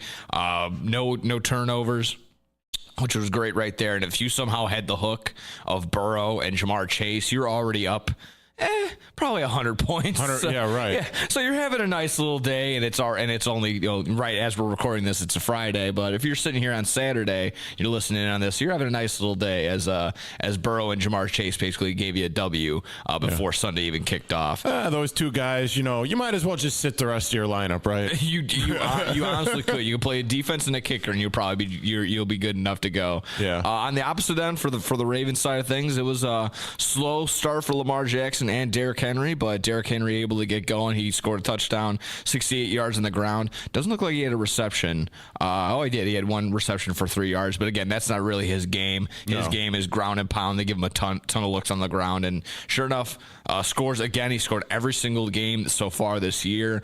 Just a monster. Lamar Jackson, 4 touchdowns as well to counteract Joe Burrow's 4. But there you go. Another solid game for him. A little scary. They were looking at his hand, looking at his throwing hand, so maybe something to look at. But I'm sure, given the fact that he was able to keep going and throw more touchdowns throughout the game, I think he's going to be just fine. So, pretty solid performance there for the number 1 QB on the year so far. Yeah, and plus that he's got like a mini bye coming off the Thursday night game. Yeah, a couple extra days there when they'll have 10 days instead of the usual 7 or 6, depending on if you play the Monday night game. The big one right here was if you're looking at wide receivers and you're looking at just the receivers for Baltimore, they had 9 different people catch the ball, which is very solid for them. But Tylan Wallace was the big 84-yard breakoff for touchdown. He's had 2 receptions all year, and then he was able to break this one off. So 3 for 115 and a score for him. I'm not running and jumping to the free agency to go bid on him, but still a big game for him right there, nevertheless. And good to see Mark Andrews back into the swing of things after his slow start. And again, just the tight end position being so dire. That's a good name to have back in the lineup. Okay, now, since we got anything else off this game? No, like I said, just a great game all around. Unfortunate that it came down to a non-holding call, but that's just football sometimes. That's humongous. So it seems like we've seen that in the last couple of weeks, that's for sure. Yes, especially with the Bears, which we are going to be leading into, because I am very curious on your take. With my take, sure. It's probably going to be a bad take, but with the Bears being as god-awful as they've been the last couple of weeks against the run, how do you recommend using a Patriots running back in this game? I like Ramondre Stevenson this week. If you have any fantasy player on the New England Patriots, it most likely is Ramondre Stevenson. And it looks like it's a pretty solid play this week, honestly. Like you just mentioned, they've been very porous against the run. They had James Conner run for 107 yards last week. The week before that, I believe, Brian Robinson had 65 yards, and Austin Eckler was able to add a little bit more there as well. So 168 total yards on the ground for the Washington Commanders. So you're onto something for sure. The Bears defense gives up a ton to the ground, to the running game. Which is not good at all. So while the wide receivers might be on the downside of that, definitely look at Ramondre Stevenson this week. Yeah, and definitely since you mentioned the Commanders, but especially with the Bears getting slashed and diced and everything against the Cardinals as well. Yeah, they just looked off. They couldn't put their offensive schemes together. Other than Cairo Santos, no one really looked good on the Bears side of things. Yeah, maybe with I don't know, Sweat coming back this week. Rumors have it that he was a participant in practice yesterday, so there might be that. That might actually help out. I'm more worried if we're talking Bears injuries and stuff like that. If you want to get production out of your guys, it's just Andrew Billings for sure on the defensive side of things, but just the entire offensive line is banged up. So getting really anything done has been tough. A lot of protection has not gone Caleb Williams' side of things. So being able to find Keenan Allen, DJ Moore, or even Cole Kmet has been tough because he hasn't had a ton of time. Clearly you saw that no receptions, not even a target for Cole Kmet last week, and growing increasingly frustrated all around. You see DJ Moore being done halfway through plays and going to the sideline when people are still scrambling. So, that's a little troublesome. That's for sure. That's all around. That's a locker room that needs to kind of get together and figure it all out. But until we get some healthy key pieces on that offensive line, I'm not really I'm not going back to being cautious to playing any Bears players. But again, Ramondre Stevenson might be the goal this week. Now, just out of curiosity, you mentioned the wide receivers, you mentioned the tight end. How do you feel about DeAndre Swift or possibly Roschon Johnson? With the departure of Khalil Herbert, it's clear as day. Obviously, DeAndre Swift was already the clear 1-1. Sure. Roschon Johnson being able to complement that. So it's obviously we get exactly that. It's clear that those two are going to be the way to go the rest of the way. DeAndre Swift can break it off, maybe a 40, 50-yard touchdown at any time. He's already done that plenty of times already. But again, it's just the run game, the overall Bears offense has not been fun to watch as of late. So it's caution would be the word I'm there with. Yeah, and considering the fact that the defense for the New England Patriots is ranking one of the worst in the league. It might be good to actually have Swift in there. However, as you mentioned, the Bears O-line has been trash all year. I mean, there's no way to sugarcoat it. I mean, I could sprinkle sugar on shiatsu, and it's still going to be shiatsu. Exactly. So there's okay. Anyway, tough sell for sure. What have you got for the rest of the league, for the rest of the slate this week? Sure. Let's see. Quickly, bye weeks, week 10. A bigger bye week for sure. You got Seattle out, Las Vegas Raiders gone, Cleveland Browns, and your favorite, the Green Bay Packers. Suck! There you go. They are all on bye this week, so plan accordingly. So there you go. Names like Josh Jacobs aren't available. No Brock Bowers at the tight end position. No Kenneth Walker at the running back position. Cleveland, well, they're trying. So they have players as well that are also on bye. So is that what we call it? Well, sure. Well, if we could say the Bears are trying, I guess Cleveland could be trying as well. They're putting on a helmet. They're participating. I'll give them that much. Give them the participation award. Yeah. So Tons of stuff there. Instead of going through the slate of games and starts and sits for the week, I kind of wanted to go A to Z, maybe go through the teams really quick and kind of maybe just guys to trade for, guys to trade away with the fantasy playoffs lurking right around the corner. Again, with week 10 right here, depending on your playoffs, depending on your scheduling, could start at week 14, could start at week 15 like usual, but it's basically here. It's basically here, so you got to start planning ahead. Yeah, the next 2 or 3 weeks are dire for fantasy sports owners. And again, at least in my league, I believe the trade deadline it's in about 12 days. Okay. So again, plan ahead, plan accordingly. You got about the rest of this week and about a week and a half to get something right, to get something figured out. So okay, give it to me, Mr. Guru, Mr. Dr. Fantasy Johnson. Sure. I'm going to focus on more of the skill position players, the running back, the wide receiver, tight end. Sure. I'm sure there'll be a couple of quarterbacks I name here and there, but I'm not really going to be focusing on defenses. It's very tough to trade for a defense. I've yet to really even see one like that, but you can always start a defense, I feel like, in my opinion. But so here we go. Start with the Cardinals quickly. Of course, if there's anyone to trade for, obviously, Marvin Harrison Jr., those are the big names there, but you don't want to give away a ton. Same thing with James Conner. Again, a guy that's going to get 20 touches on the ground, just 20 touches in general, you're going to want. So you don't want to overpay for those two names right there. Loading up the Falcons right here. No one really too crazy, but if I'm trading someone away, I might trade away Drake London. He's been the top five wide receiver because a lot of his points are relying on touchdowns. So he's only had one game over 75 yards receiving. So again, you could sell hey, he's been a top 5 wide receiver all year. He's got the gunslinger. He's got Kirk Cousins throwing it to him. So I think that could be something to sell high on for. And you don't want to be touchdown reliant this late in the season like that. Bouncing around. Again, Mark Andrews on the Ravens side of things last night, 18 points, caught a touchdown, 6 receptions, 68 yards.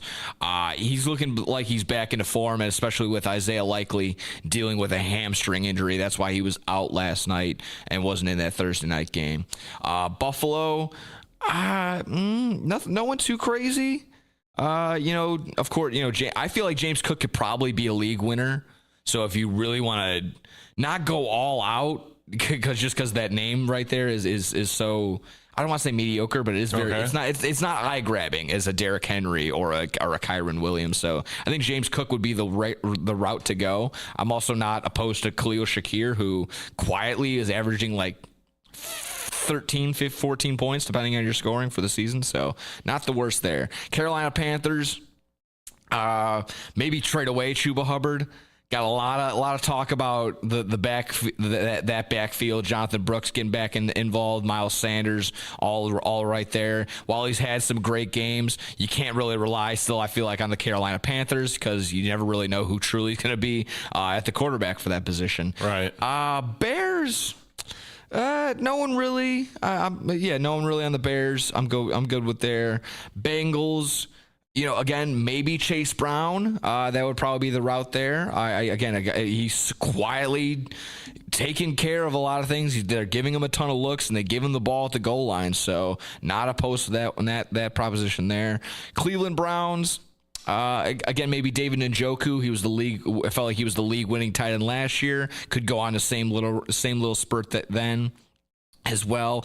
Dallas Cowboys, I'm going to stay away. Cooper Rush is coming in. No Dak Prescott for the foreseeable future. Uh-oh. So yeah, I see a lot of trending downward on that side of things. Denver Broncos, no one there. Just, very underrated defense, even without Patrick Surtain. So good for them. Detroit Lions, it's something that could be considered that maybe something that can be done, not outside the realm of possibility. Sam Laporta, a big name for sure, but just hasn't been getting a ton of looks just because The Lions just don't need to run. They don't need to pass, because they're running so effectively. Ton of weapons there. Yes, exactly. Even though, Sam Laporta's usage has gone down, so is Amon-Ra St. Brown, just because, again, they're running the ball so well. Green Bay sucks. Yes, they do. They sure do. But I would go with Jaden Reed, possibly. Again, he had a big stretch last year. That's when he had his most production, was last year towards the end. So could do the same exact thing. And it was good. It's good to see that Jordan Love is not hurt in the sense that, for fantasy aspect, but we're Bears fans, so we don't like that. Obviously, yes. But that's a name for sure. Like I said, with Romeo Doubs, Christian Watson being so inconsistent, Jaden Reed has been the guide for them there. Let me see. Houston. Maybe Nico Collins, with him coming back. That would probably be the name for sure. You could probably buy low. Some fantasy owners have been sitting on Nico Collins for a couple weeks now. Maybe they need a win. They can't wait any longer. So boom, you can make a move right there for Nico Collins. Colts, I'm not opposed to Joshua Downs with Michael Pittman Jr. and dealing with a back injury. Other than that, nothing too crazy. It's really tough again with Joe Flacco and Anthony Richardson bouncing back and forth of, hey, who's starting this week? But I guess it's still they're just sticking with Joe. Jacksonville Jaguars. If I'm trading away somebody, possibly, it's probably just going to be anyone in that backfield. Travis Etienne Jr., Tank Bigsby. They're splitting. Again, they're both kind of dealing with injury, and you don't really like that when you have a split backfield with all those pass catching options that they have. Brian Thomas Jr., Evan Ingram. It's tough right there in Jacksonville still. And now again, no Trevor Lawrence, they're rolling with Mac Jones for a little bit of time now. So it's tough with that Jacksonville Jaguars team. Kansas City Chiefs, maybe with D-Hop going crazy, you can look at Xavier Worthy. Maybe again, even Travis Kelce, considering you're going to need to throw something in there for Kelce just because of the name and probably where someone drafted him. But with the production he has, it's not impossible to go get Travis Kelce. Yeah, and Mahomes needs to make Kelce look good for his girl. That's true. Swift. That's true. That's very true. Whatever. Sidebar: did you see the humongous graphic that they gave Taylor Swift at the Monday Night Football game? Oh, that was absolutely sickening. It was. I don't mind Taylor Swift being in the box. I don't either. Cheering him on and everything, but come on. They gave her a WrestleMania style lower third. Yeah. I was absolutely like, all right, this is crazy. But shout out to the graphics guy. They're doing their job. Yeah. Raiders. I'll continue just really quick. Raiders. If there's anybody on that team, it's going to be Brock Bowers. Don't really see anybody else on that team that's worth anything. Chargers. Probably. Not the worst to trade away J.K. Dobbins. I also, if you could sell high, maybe on Ladd McConkey. A lot of people have been vouching for him, thinking he can have another big game. So not the two worst names there. The Rams. They got all their weapons back, so maybe not trade for, but maybe even pick up Matthew Stafford. I talked about this last week in terms of quarterbacks we can stream. Now that he's got his weapons back, not the worst decision there. Dolphins. It's gonna be really hard to pull him away, but if you can somehow get your hands on a trade for Devon Achane, he might end up winning you your league. It's as simple as that. He catches the ball a ton. They use him a ton on the ground. He scores touchdowns, and then he'll end up getting 5, 6, 7, 8 receptions. So that's huge for a running back. Yeah, and that's exactly that. Vikings, no one really there. Patriots, no one there. Saints. If he wasn't injured, I would say Olave, just because, again, the wide receiver room is very thin. But, now it's even thinner because now he's not even there. So, tough break there. Giants. I've heard rumblings of people wanting to trade away Malik Neighbors. I would personally want to hold on to him. Yeah, exactly. Just because the production has gone from here to slightly below that, so everyone's hitting the panic button. Again, I can see why the quarterback play is porous at multiple times throughout the year, but still a great wide receiver, still very young. So just hold on to him for a little bit. I know maybe the strength of schedule might be a little bit tough too, but hold on to him. Jets, no one really there. Again, you kind of have your mainstays: Adams, Wilson, Hall. So that's that really. I noticed you didn't mention Rodgers. I mean, yeah, you're not really. You might not be vouching for Aaron Rodgers to trade for. Again, his production might go up a little bit, but not enough for you to actually for him to become a top 10 quarterback. Okay. Yeah. I just wanted to mention it because he's a Green Bay product, and we know that they suck. Yes, absolutely. And then let me see. Eagles. I'm 12 years old. Eagles, Steelers, Niners. Of those three, maybe in the Niners realm, Debo is the name there, just because he's so boom or bust. Even when he and right now he's dealing with some injuries. So if you want to trade him away or trade for him, I could see you can probably get him at a decent price. Just out of curiosity, C-Mac. Is he coming back from injury anytime soon? That is the big news. I'm actually glad you brought that up because I probably would have completely breezed over it. Yes, Christian McCaffrey is back. For the fantasy owners that took him 1-1, never fear. Your guy is back. He is here, ready to roll. I don't believe there's no report of a snap count. There's nothing like that. I think he's going to have free roam. He's going to have a free game right here. So Niners against Tampa Bay. That ought to be a good one for McCaffrey, and it just so happens for me, unfortunately, I am playing against him in the league. So first game back, yeah, exactly. But again, at least I didn't play against Jamar Chase. I'll take that. Wrapping it up, we got the Bucks, we got the Titans, and the Commanders. I'll leave it with the Commanders. Again, one of those things where the owner is probably not going to budge, but if you can somehow get your hands on Terry McLaurin, I think that would be the route. Again, it maybe brash, but I could see league winner. I could see league winner on Terry McLaurin. He's been so consistent, and you have a gunslinger in an arm like Jaden Daniels. The sky is the limit. So hopefully that was helpful for a couple of names that you can go out there and go get. A couple of names that are actually worth something to some degree. Good luck. Like I said, with good luck with everything, with the playoffs coming right around the corner, that comes sooner than later, and your trade deadline might be right around the corner as well. So get something done while you can. You can't be relying just on the free agency when it comes to that. So that's basically all I got for this week. Good luck everybody else. Like I said, get your lineups in, watch for them bye weeks, and that's gonna be the fun stuff. And try not to panic too much. Yes, try not to panic. Plan accordingly, as always. Alrighty. Thank you, Mr. Johnston. I appreciate your time, and we will speak at you next week. Appreciate it. Thank you. And that was Nick Johnson on the Fantasy Sports Half Hour. What we got, Mike?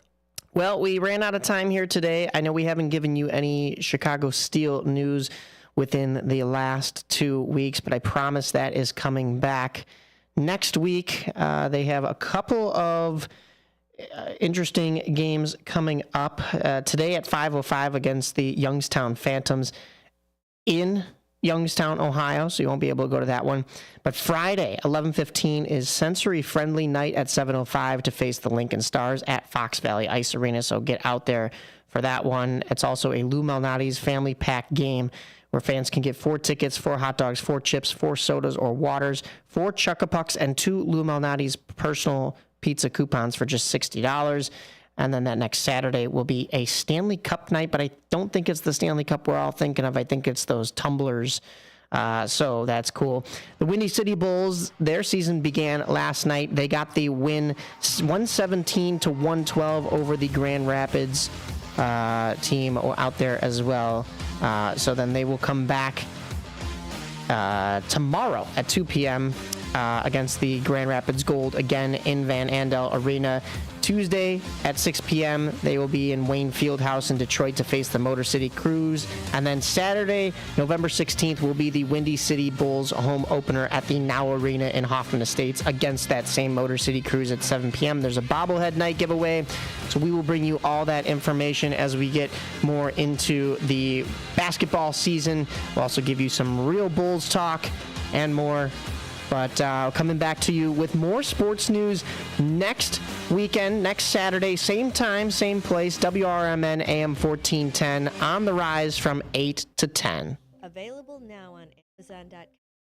Noble.com is the book called DUI Jury Trial, which is the true story of a truck driver in Illinois who was charged with driving under the influence of alcohol. Not only was he facing a revocation of his driver's license, but also a lifetime disqualification of his commercial driver's license, which would prevent him from ever driving a semi-truck again. This book includes the backstories of the truck driver, the lawyers that defended his case, and the DUI expert witness who analyzed the case and then testified at trial as to the proper protocol procedures of the field sobriety test as well as the breathalyzer tests. This nonfiction novel also includes the actual court transcripts from the jury trial, a courtroom showdown in which the final verdict would determine the fate of the defendant's livelihood. The book DUI Jury Trial is now available on Amazon.com and BarnesandNoble.com.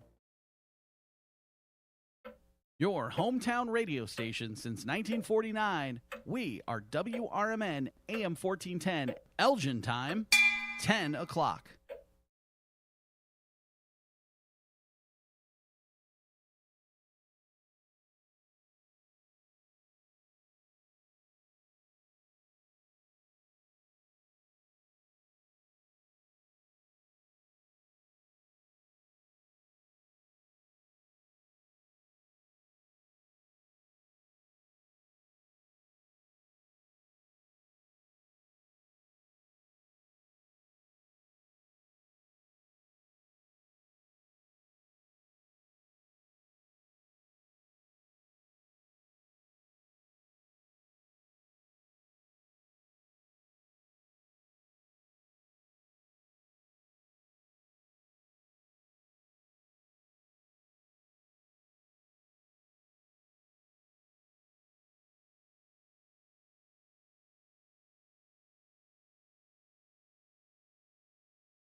At the law offices of Guthrie and Brady, we are dedicated to providing high-quality legal services at affordable prices. Whether you're dealing with real estate transactions, foreclosures, or will and estates, our experienced team, including Mary Brady, the happy lawyer, is here to help.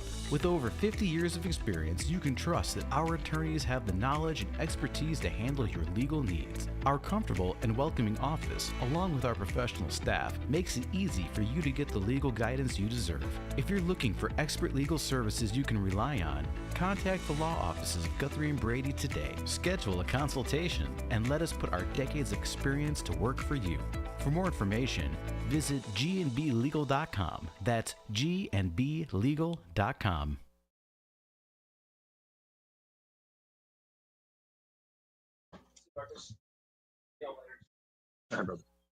And welcome to the show. This is The Truth About Chicago Sports with your host, Marcus Mack, on WRMN 1410 AM in Elgin, Illinois. Let's go. And we now sit with the new show and another sad Saturday as we get ready to prepare for battle with the Bears going against the Patriots.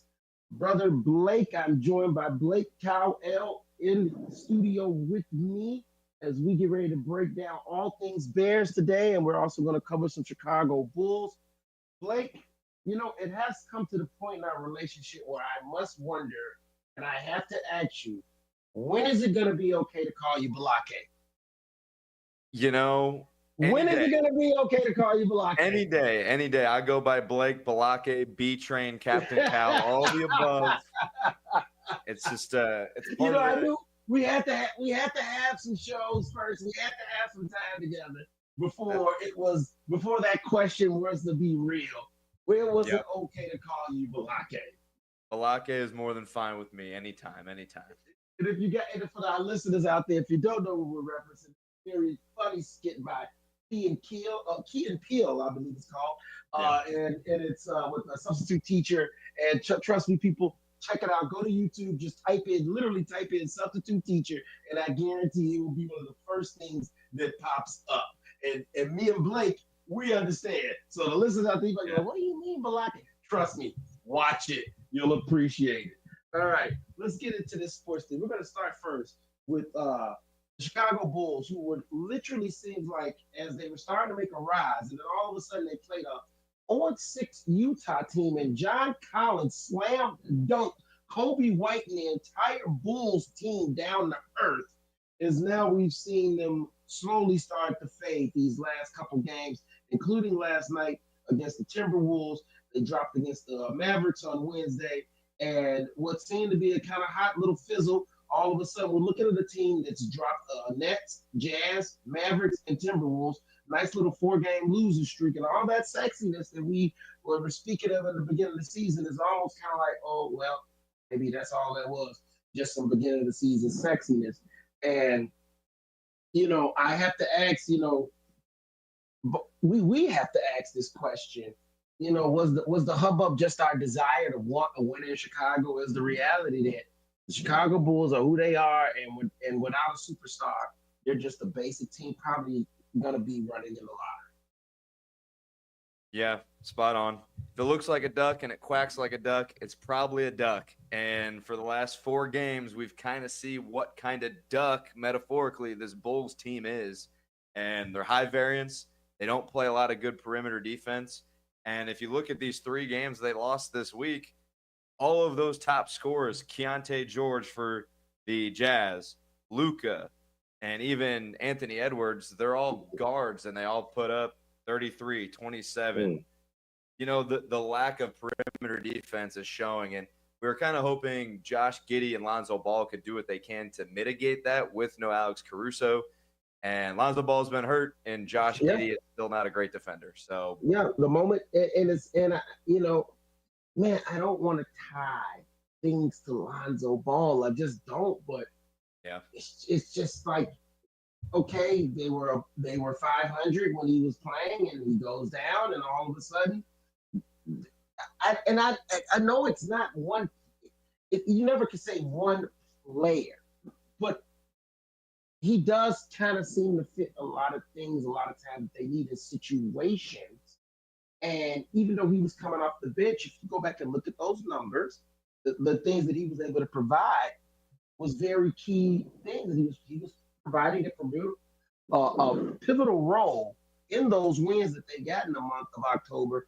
And now we see here in the month of November without Lonzo Ball, and maybe they've come back down to earth a little bit, the Bulls are off to an 0-4 start and a very pathetic showing against the Jazz, where they think a team that was winless coming into that game. And the Bulls were at home. The Bulls were at home. Yeah. Like, you can't drop at home against a winless team. There's got to be some backbone and spine in you. You got to find that extra. And it just seems like they just came in and just let John Collins slam dunk them right to the ground along with their whole season. And I don't know, Blake, because the Bulls, when you really look at them, they're putting up points. It's entertaining basketball, if nothing else. I mean, hey, it's losing basketball, but man, look at the numbers. The game against the Jazz, Pat Williams 13, Vucevic 23, Kobe White dropped 28.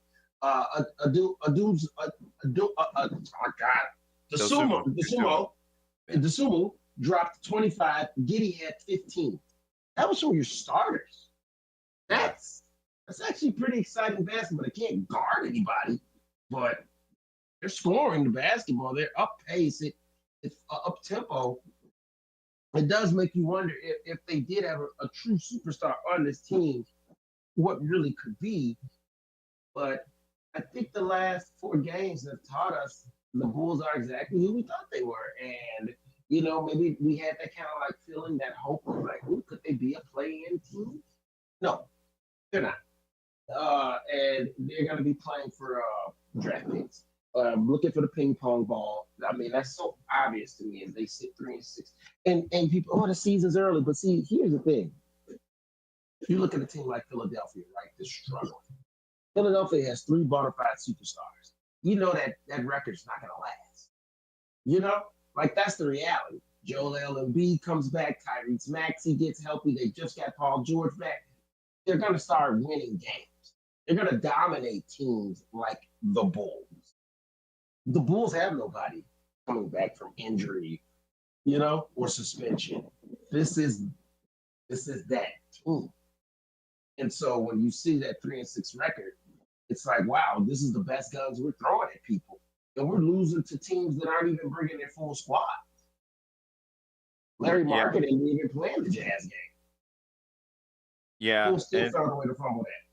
Yeah, and Zach LaVine's been injured this entire week, so that doesn't help. And that's I mean, that's a talking point for another day. I mean, not even really that, but Zach LaVine, again, we're paying this guy max money to be a good player, and he can't even stay on the court. And we don't even need Zach LaVine to play well, and that's probably the most frustrating part. We need him to play well, but we don't need him to play.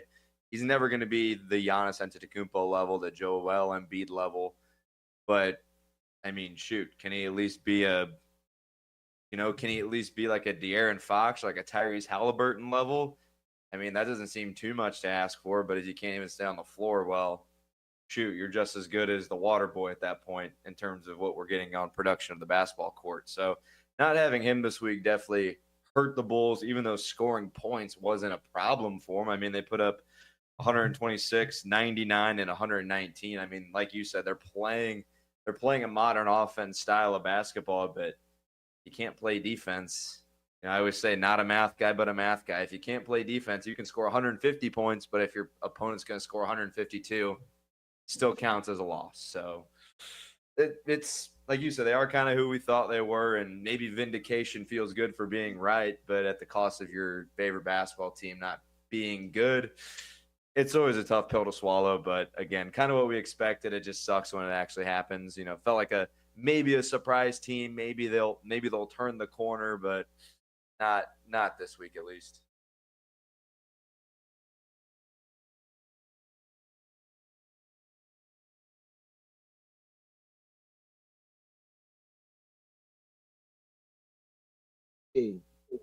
It's a really tough read because the situation is where you love the Bulls. I love the Bulls. You love the Bulls. But the problem is that do the Bulls love themselves? And if someone is wondering, what do I mean by that? Well, I was at the height of that franchise glory run. I was at the height of the Michael Jordan run. I was right there, Blake. Okay, this was like, man, my young senior year. The first dynasty, the first three, that was right at the end of my 8th grade year. So this is right at the height of my youth coming into sports. I'm watching all these games. It's greatness. Okay, aren't we tired of going back to that? All we've had since then is a glimpse of a Derrick Rose that ended up snatching our hearts away by injury. When does it get to the point where we actually are back to the promised land again, and we're not talking about Michael Jordan and Scottie Pippen? The one thing that I can respect about the Bears is at least they're trying to get away from the 85 reputation. That's the one thing at least I will give Poles that credit for. He's trying to move this team to where we can absolutely be proud about. We had a small moment of that with Lovey, but they couldn't get from behind themselves with horrible upper management calls. And so therefore we ended up leaving just with a small sample.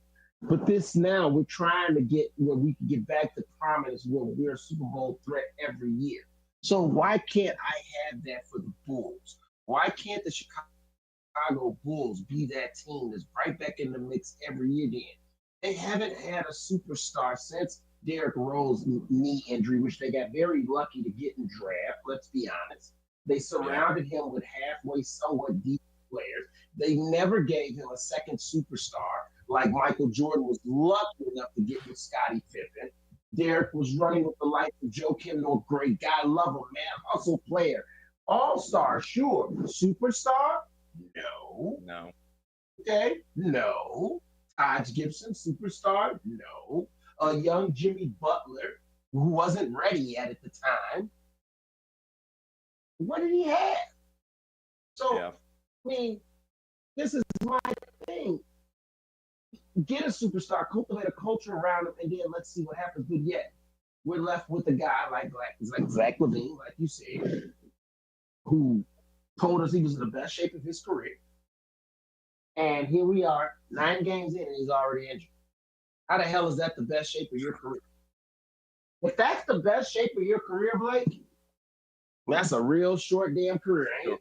Short career, yeah. No, I agree with you. And especially in the NBA where it's, in the MLB, I always talk about the Cubs. They need a star. They need a star. Well, stars don't grow on trees in the MLB. But with the NBA, these players force themselves out of whatever situation isn't advantageous for them. We've seen Kevin Durant flip 3 different teams in the last 5 seasons.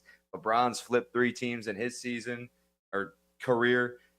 And all these players are jumping from team to team, and the Bulls are sitting outside the club and can't get in. They keep getting access denied. So why can't a guy like Giannis Antetokounmpo, who seems like he doesn't really starting to kind of grow sour on his time in Milwaukee, why can't Bulls fans feel optimistic that maybe they'll have a chance at him? The New York Knicks, they just made a play for Karl Anthony Towns. And even though I don't think he's a top 10 player in the NBA, I would take a Karl Anthony Towns on my team right now. I would take all the talent you can get. You should be able to stockpile as much talent as you can because all these other teams can do it. All these other big market teams can do it, but the Bulls can't do it. And it's frustrating because this isn't a singular thing. This isn't just a Bulls thing. It's a systematic thing for these franchises in Chicago because the Bears have franchise dysfunction. The Bulls have franchise dysfunction. The White Sox have franchise dysfunction. And sometimes the Cubs do as well. They're a little bit, I think, better than some. But it all comes back to like Jerry Reinsdorf. It sucks to say. It's tough to just blame an owner for something because at some point the players have to play and the general managers have to put the rosters together. But Jerry Reinsdorf, without Michael Jordan, what has he really done as a Bulls owner? You can't an Eastern Conference appearance with Derrick Rose and against the Miami Heat. I don't know. So with the Bulls again, it starts at the top, and that is probably the most depressing part about the Bulls is that things probably won't change till he changes. But that's just kind of the reality of the situation. Hopefully it changes. I'm a fan just like just like you and just like a lot of other people, but it's tough when someone who doesn't have like true basketball knowledge, I guess to say, is making basketball decisions. Similar with the White Sox when he makes baseball decisions and he's not a baseball guy. He's a business guy. He's a business. They're running a business, and unfortunately, these businesses are getting run into the ground because we're a long ways away since the madhouse on Madison. I mean, those days were rocking. And even last year in the play-in game when Kobe White's running out there against the Hawks and putting up 38, 40 points, the building's on fire. The building's on fire. The fans are electric. They're waiting for a winner. They love a winner. Chicago, I mean, you could call it a hockey town. You could call it a football town. You can call it a basketball town. You can even call it a baseball town because the fans will always show up if your team is good. And when they're not good, I mean, we even show up then too, so it's tough to even knock the fans for that. But, what do you do? This town is an unbelievable sports town. Anybody can talk whatever they want to say. I'm going to tell you right now, Chicago supports and loves their sports, right down to even our WNBA basketball team. We come out and we support and we love our sports. And so you're always going to have a packed house at the United Center. You have, even after Michael's retired. And that's the sad part about it, because you go to the United Center and it's a great time. It's a great time, but the wins don't maturate. And we're going to play revisionist history to talk about how this organization has been devoid of delivering for the fan base. And we talk about Reinsdorf and how he inherited Michael Jordan and luckily enough got Derrick Rose. But then when you look at what the franchise was supposed to do beyond that, there's been nothing. You talk about the Knicks getting Karl Anthony Townsend. That is exactly my point. Why couldn't the Bulls get Karl? I would take Karl Anthony Townsend in a heartbeat, but he'd still be an upgrade over what you've delivered since Derrick Rose's injuries and then an eventual trade. There's still this Zach Valdine has never been on the same level of a superstar. Jimmy Butler was on the verge of becoming that, and then you traded him away for Zach Valdine. Now, if we play revisionist history, let's go back to when you had Derrick Rose, Jerry Reinsdorf. You failed him in a massive way. And I remember the situation, though some forget, and that's why I love this show, because it's the truth about Chicago sports. Right. They signed Carmelo Anthony that summer of the Big Three. If they signed Carmelo instead of letting him go to a wasteland in New York, the Bulls win a championship. Maybe not that first year, maybe the Heat take them, but they eventually would have overtaken the Heat. Maybe Derrick Rose doesn't even get injured because he's got a bona fide superstar next to him so that he didn't have to do all that work. Jimmy Butler could have turned into a whole other role. This team could have become a whole other lane, but yet the Bulls couldn't simply sign a guy that was coming from the Denver Nuggets. It wasn't like Carmelo was coming from the Lakers. It wasn't like he had established this great career in this big market. He was playing for the Denver Nuggets. And you had a superstar, a young up-and-coming superstar to pair him with. How does the ball get dropped in any way in that situation, except that the organization is dysfunctional? Dysfunctional to the point that he went to a slightly less dysfunctional organization in the Knicks. So that tells you how dysfunctional Bulls are, because the Knicks made a massive overhaul in their organization, and now you're seeing the results. And the Bulls have done nothing. All they did was bring in two other people that were the same as Paxson and Garb. The new management is no different. They just want to roll out enough to keep Reinsdorf happy, because as long as he's getting paid, that's the important part. But we're not worried about getting a superstar. We're not worried about that. If we draft one, so be it. They've been shoving Zach Levine down our throats since the day that they traded away Jimmy Butler, and all we've gotten is nothing but injuries. It's all we've gotten since the moment we've had this guy. And Blake, at this point, I'm very frustrated. And I kind of left it a loss for words. Once again, this is the Truth About Chicago Sports here on WRN 1410 AM in Elgin, Illinois. You're joined here by Marcus Mack and Blake Howell as we're sitting here talking about the Chicago Bulls and how they have now fizzled in the month of November, going 0-4, and we now are starting to see they are who we thought they are. And Blake, where do they go from here? I don't see them getting Cooper Flag. And here's the thing, even if they did, what are you going to do with him? What are you going to do with him? You've got a glutton of guards. You've got a glutton of guards to the point to where you can't even get wingman out on the floor. Yeah, that's part of why I think this is so frustrating, is because the balance on this roster in terms of guards and forwards, and really the NBA has turned into positionless basketball as time's gone on. But at the same time, me and you both know it's still separated in two groups: bigs and the guys that aren't. Yeah.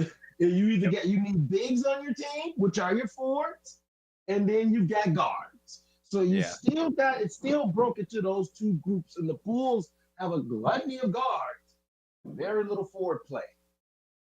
Yeah, and especially when you look at all the top teams in the NBA, I mean, Nikola Jokic, Joel Embiid, Giannis Antetokounmpo. We talked about Cat a little bit, not quite in the same class. Anthony Davis for a while, kind of on the back end of his career. Still effective. Yeah, they're effective players, and they're super dominant, and that's the key word, dominant.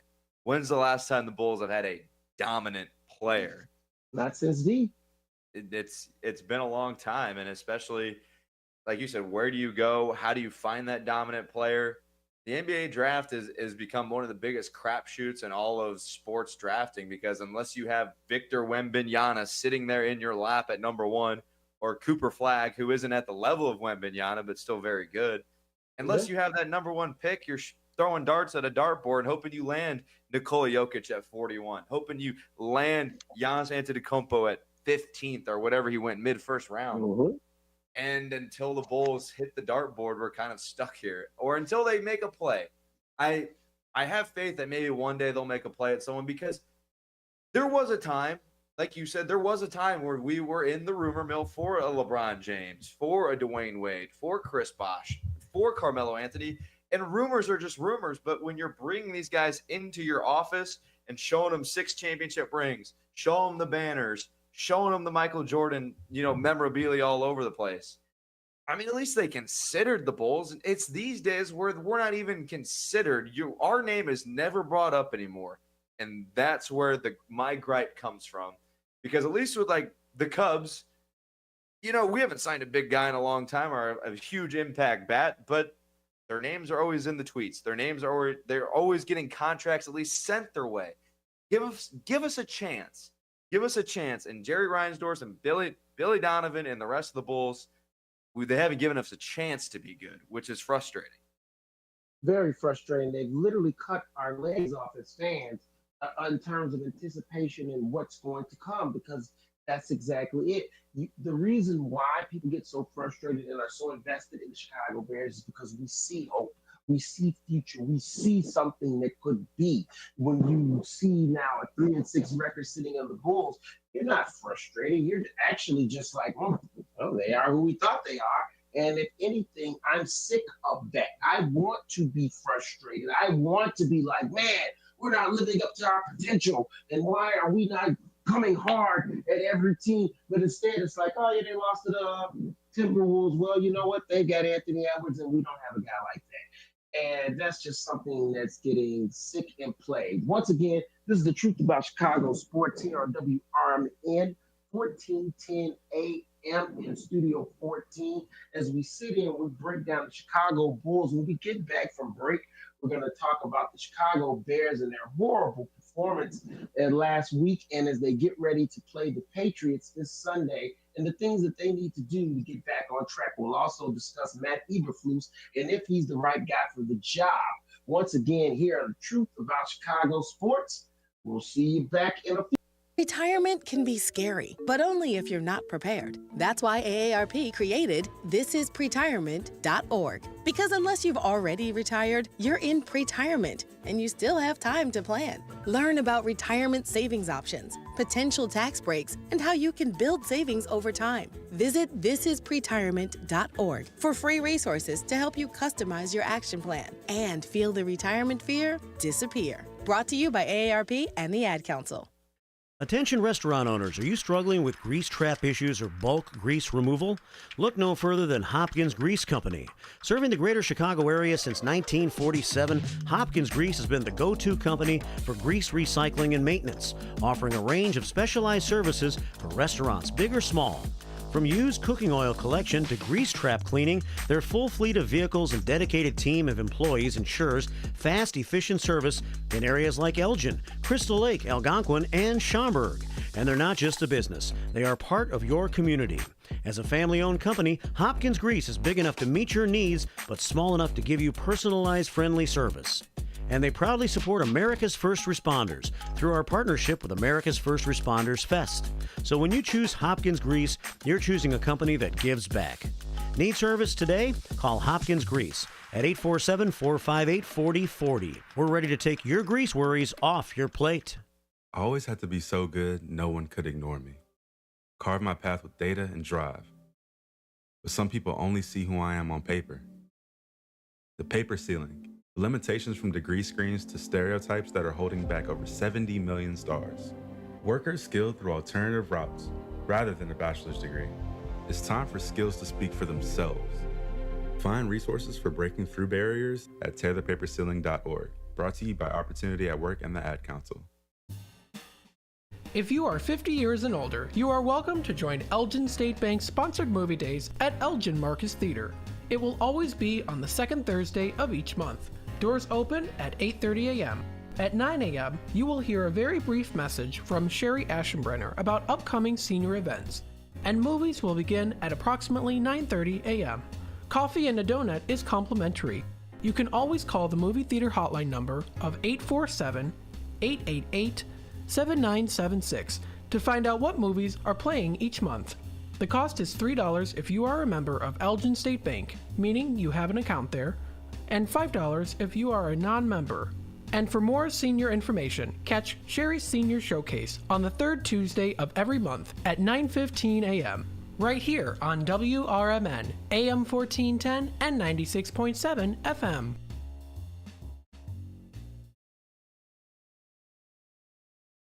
Join me, your host, Michael Francis Tuman, on my radio show, Chief Guard of the Republic, where we talk about all things national security and defense. Other topics will include personal security, safety, and dealing with law enforcement situations. Call in, ask me questions. I will get you answers. Every week, Saturday, noon until 1 p.m., here on Fox River Valley's 1410 AM, WRMN Elgin.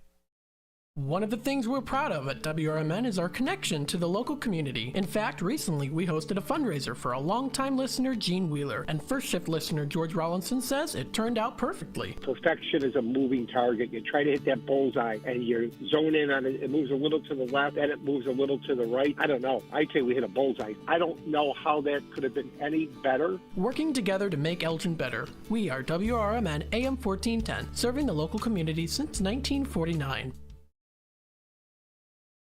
And welcome back to the show. This is The Truth About Chicago Sports here on WRMN 1410 AM. Let's go, baby. We left off. I told everyone we were going to get right into it because we got a lot to cover when it comes to the Chicago Bears. We saw the Chicago Bears come out and drop an absolute dud in the desert as they let the Arizona Cardinals drub them to the ground. Blake, it was disgusting on all levels. I've never seen anything more pathetic, nor have I ever seen a team that's still 4-4 look so dismal. They dropped 29-9 to the Cardinals, and it never was a contest. The Cardinals ran straight through them, and it wasn't like Kyler Murray destroyed them with his arms or his leg. They just simply handed the ball off and ran it up the middle. And then on defense, they just blitzed the hell out of a beleaguered offensive line. Caleb looked very much like what Caleb is as a rookie. He resorted to hero ball, the same thing that he was accused of doing his last year at USC, trying to run around, dance around, do too much. Definitely some of those sacks were on him. Some of them were on the offensive line. It was 50-50.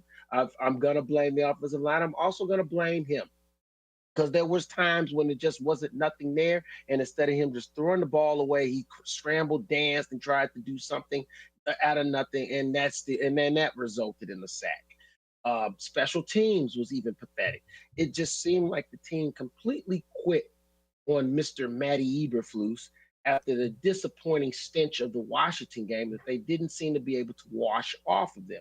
And now as we sit and we move on to Buffalo, and I know they're going to sit there, and if anybody on this team was asked a question about that game in Washington at this point, they'd want to look at you strange.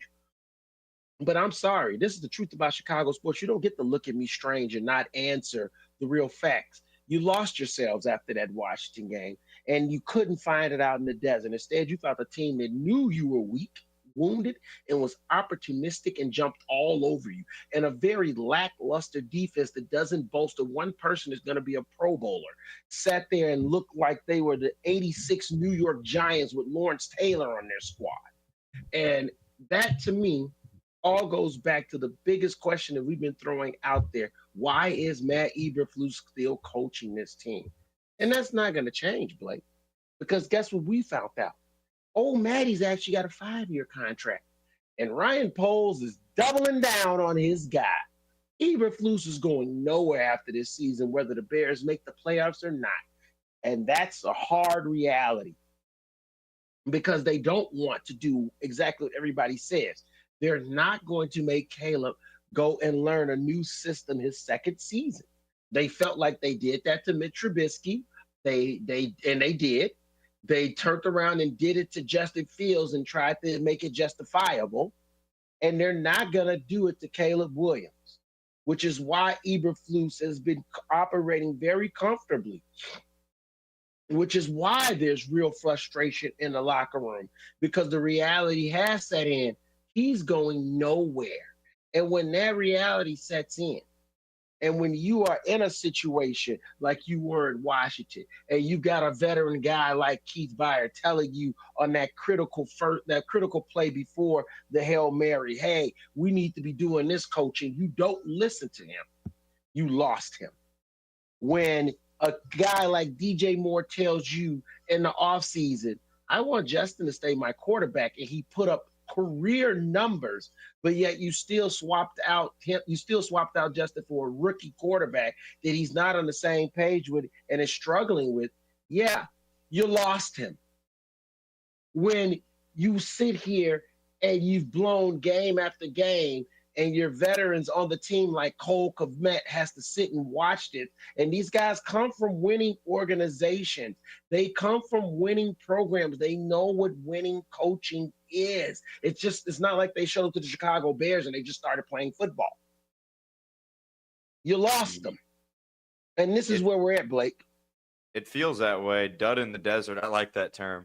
I got to give some credit here to Adam Hogue on Twitter. He's with CHGO Bears. I listen to quite a bit of their stuff.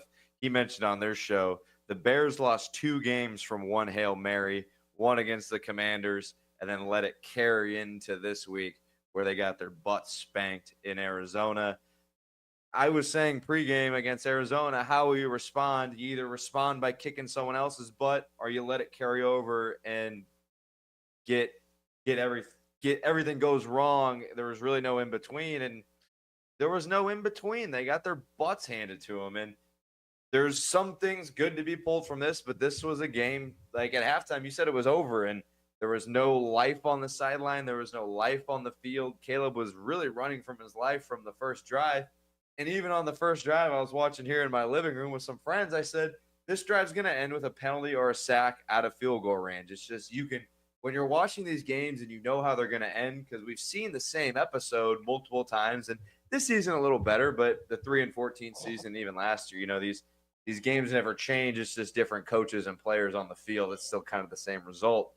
And that's what happened on Sunday. And Matt Eberflus, if he didn't have a hot seat before, he definitely does now. And even though the rumors of him having a short leash and a 5-year contract, I was reading a little bit into those too. We'll see. It would be definitely the Matt Eberflus won't be fired midseason if you've watched the Bears for as long as you have, and now as long as I have. I mean, I'm coming on. I'm a young guy, but 15 years watching the Bears. They don't fire coaches midseason, so he's not going to be the first one. And even if he does make it to next season, I would still be shocked if he finished 7-10 again. I would be shocked if he would be back, even if the contracts are where they are. We'll see. But back on this Arizona game, I mean, a lot of injuries. We said last week, will the injuries affect the team on the field? It really didn't so much against the Commanders. They were able to kind of bypass those. But I mean, not having Montez Sweat, man, that from the jump was evident that was going to be a problem for the Bears. And that's kind of what I took away from it Sunday was this team needs Montez Sweat, and if they don't, their defense takes a huge hit. Yeah, this team becomes very basic without Montez Sweat and Jaquan Brisker. And now we're starting to understand why they were so highly coveted by the Bears. Jaquan Brisker, I believe, was Ryan Pohl's first pick, if I'm correct. It was Kyler Gordon. Was it Kyler and then Brisker, or was it Brisker and Kyler? I can't remember that. It was Kyler and Brisker. And guess who also didn't play in that game? Kyler Gordon as well. So you can see why these guys were so highly coveted by the Bears and why the trade for Sweat was high priority. The Bears defense is definitely different with Montez Sweat. They clearly became elite once he joined the team last year. So not having him on the field was evident. But I think that it was also a combination because the stench was still on them from Washington and they couldn't shake it off. And you see things where the questionable, what happened with DJ Moore, where he says his ankle was tweaked, looked like he's walking off the field. And these things start to come about because you have those issues. And I remember I told you last week, a locker room is as fragile as a sorority house, okay? And don't think it's ever a joke about that because that's facts. And you see these little things starting to happen, the chinks in the armor. And the crazy part about it, Blake, the reason why I know Eberflus is going nowhere is because the Bears are 4-4 after 8 games. Do you understand last year they lost 4 straight games in their first 8? I think in their first 8 last year, they were like, I think they were 3-5 or something like. No, I think they were maybe 2-6. Something in that ballpark. Something about that, because I know they had lost 4 straight in that time period. So the fact that the Bears are 4-4 after 8 games, it's still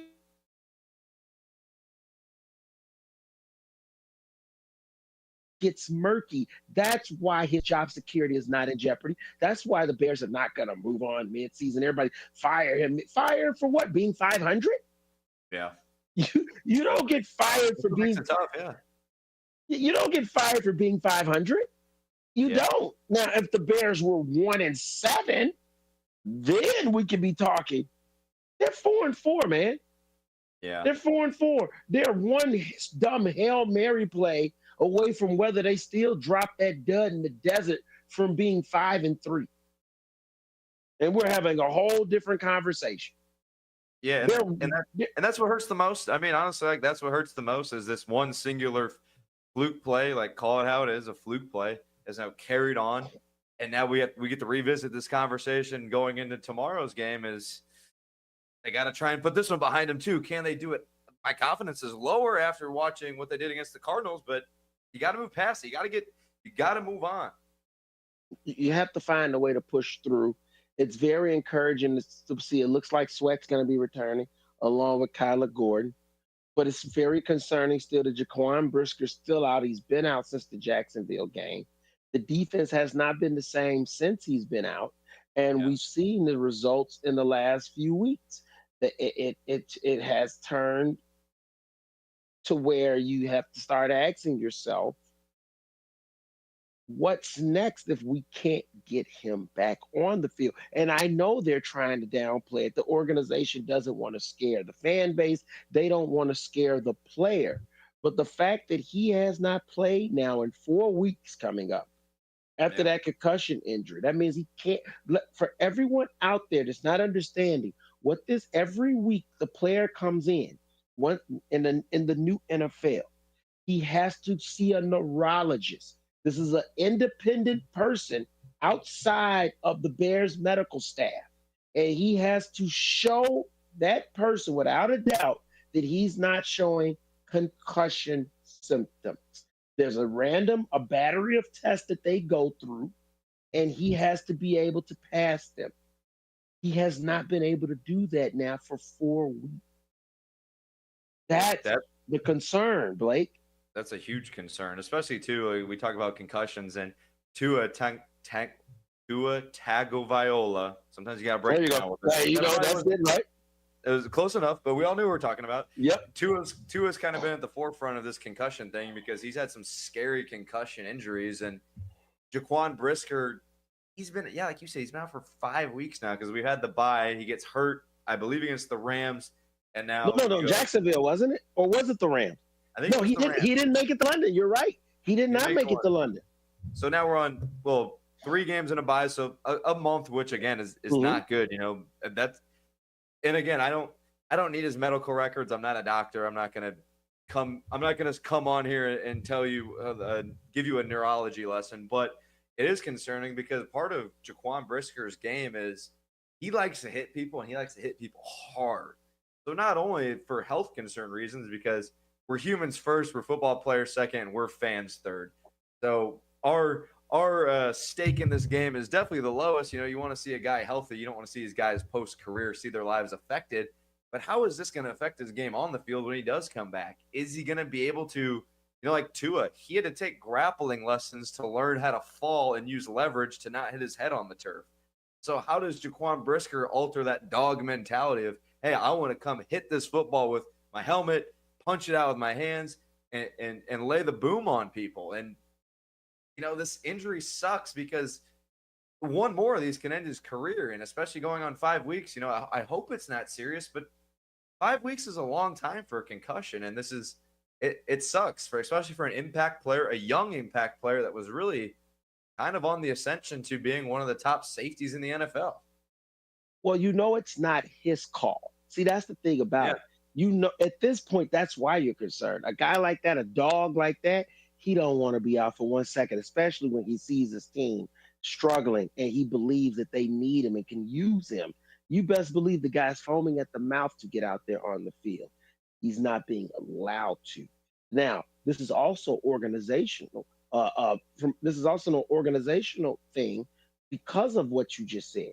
Remember, he's only on his first contract. What people got to understand about that is that every football player's lifeblood is to get that second contract.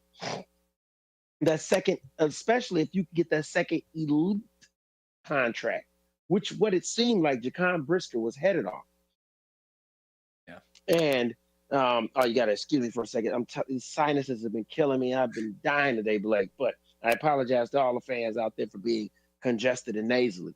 But the thing about it is that's just it. The organization knows that this dude is special. His camp knows he's special. Jaquan Brisker just wants to play. So you guys believe there's sides out there that are saying no. Like you're still showing now. Maybe if this was a lesser player, a guy that's more desperate, that really needs to be, hey, I my spot could go away from me. He's gonna maybe press it, but everybody knows that this guy is heading towards Pro Bowl level. We saw it.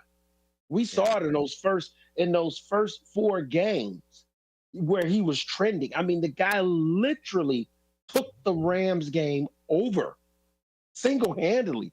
Very rare for a safety. That was almost Ronnie Lott-esque.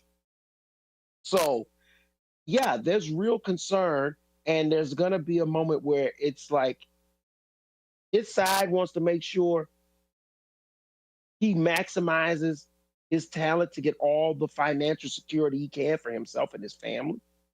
And then the organization wants to maximize that talent to be able to lead them to getting to where they can become division winners, playoffs, and then Super Bowl winners.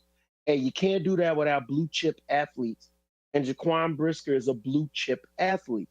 And so I think that this is a caution thing, whether anybody wants to say it or not, because everybody sees from both sides what could be destroyed if this is not handled with care. Yeah, and even like off the Jaquan Brisker train for just a second. I mean, for the first 4 or 5 weeks, the Bears' injuries have kind of been held low, held down. They stayed a pretty healthy team, and going into the Commanders game, it was okay. We have some guys out, but not everybody. Going the Cardinal game, it was like, okay, we have some guys out. And now coming into this week, I mean, holy smokes, man, Brisker's out. Braxton Jones is going to be out. Darnell Wright's going to be out. Darnell Taylor's questionable. Ryan Bates, who hasn't even really played a snap yet on the Bears, he's questionable. We are getting some guys back like Sweat, Gordon, and Tevin Jenkins is active. But even like Andrew Billings, he's out for the season now. He tore his pectoral. And now it's like a team that didn't have a lot of depth in certain position groups, like the D-line, like the O-line. Well, now those are the position groups getting hit the hardest. And that's where I'm starting to get concerned for this Bears team because, like you said, Matt Eberflus won't get fired for going 4-4. I've seen worse Mark Trestman-led teams and worse Matt Nagy-led teams that didn't get fired for a lot worse performances. But the thing that I do have to question, the criticism I do have to give out is, Ryan Poles, we're looking at you for as magnificent as you have been, I think, so far as the Bears GM, and maybe at this point, magnificent's even overdoing it. He's been very good. He's been very formidable. I think he's been better than Phil Emery and, Ryan Pace in a lot of aspects. But your depth in the trenches has sucked. And when you tell us at your opening press conferences, I'm going to build through the draft and we're going to win in the trenches, well, your trenches are losing some troops, man. And now we're going to have to play rookies and undrafted free agents against your trying to save your franchise quarterback. And, if that's the case, and again, if Caleb Williams is running for his life, we're asking for injuries to happen. The cycle never ends for the Bears, Marcus, and it feels like that was the saddest part about Sunday. I felt like I was living the same nightmare over again for the umpteenth time. It's the exact facts of that. The trenches have not been built properly, and what we tried to invest. The thing about it, Blake, is that people say, "Oh, Ryan Poles hasn't tried to address the offensive line." I've heard people say that. We actually haven't. We've been smart pundits, and here's where I say that we are smart pundits. The Bears have addressed the offensive line. They did. They just tried to do it bargain hunting, and you cannot address the offensive and defensive line with bargain hunting. You knew this line. You knew both sides of the trenches was thin going into it. And instead, what do? You draft people like Velus Jones instead of drafting another offensive lineman. You draft a punter who I like, okay, but really we could have got that same type of quality in free agency. His punting has been inconsequential except that one game, I believe. And if that's what it's about, if that's what we gave up if we drafted a 4th-round pick was to have one moment, then no, I'd rather have had a guy in the trenches and we could have signed a free agent punter. So these, yes, they did not take. You took a 3rd-round pick this year who was injured instead of drafting a guy that was actually healthy. It could have been productive for you. You signed a lazy Nate Davis. You drafted for a guy that was on the Bills basically practice squad in Bates, and now we're starting to see why, because he was injury riddled. You have gone out of your way to try to address this situation with bargain instead of going out looking for top quality. So you got lucky with Andrew Billings, the juggernaut. Now he gets hurt.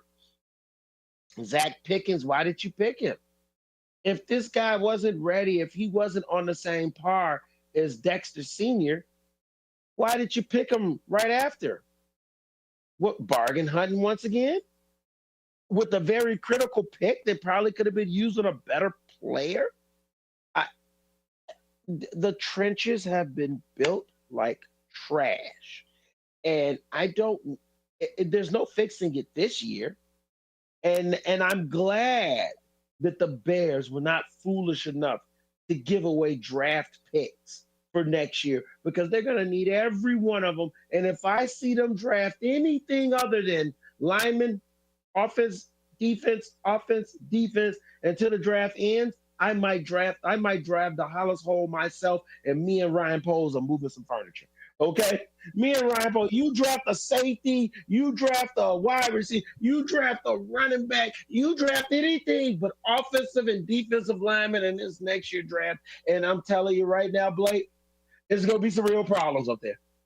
I'm with you. I think I could bulk up to 300 pounds by training camp next year. If we need an extra body, let's do it. Let's do it. And I'll do it for cheap too. $1 million. That's all you're saying.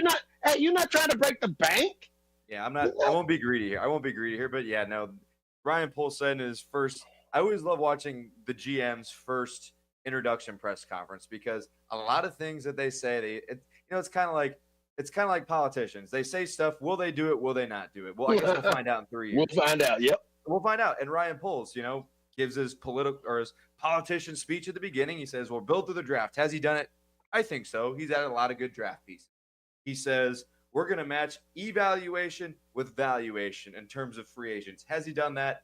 I don't think so. In terms of re-signing guys, yes. But like you said, bargain hunting for offensive linemen is so risky, and it's boom or bust. And right now, it's been an absolute bust. Where does he go from here? I'm with you. The trade deadline came and went. He didn't make any move for some big left tackle or big right guard. But this offseason is going to be telling for Ryan Poles. He has a ton of big decisions, and we still have more than half the season to go. We have 9 games left for the Bears, so plenty of times for these narratives to change. But when your 2 best offensive linemen, Darnell Wright and Braxton Jones, are out, you need a miracle. You do. You need a miracle. And once again, this is the truth about Chicago sports here on WRMN 1410 AM. I apologize for that. Here you're listening to Marcus Mack and Blake Cowell as we're breaking down Chicago Bears, and we talked the Bulls earlier. When we come back, we'll continue breaking down the Bears. And where do they go from here? Who is there someone to currently blame?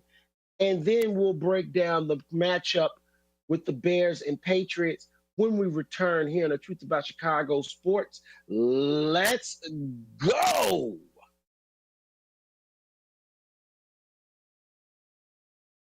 Theriault Booth, a leading local law firm, is located on the beautiful Fox River in downtown St. Charles. Here's Ryan Theriault. For better or worse, there are just times people need a lawyer. Whether you are involved in a work injury, in an automobile crash, selling a home, or even planning for your estate after your passing, we're here. We're local. We're part of the community. For more information, visit them on the web at tbfirm.com or give them a call at 630-526-4242.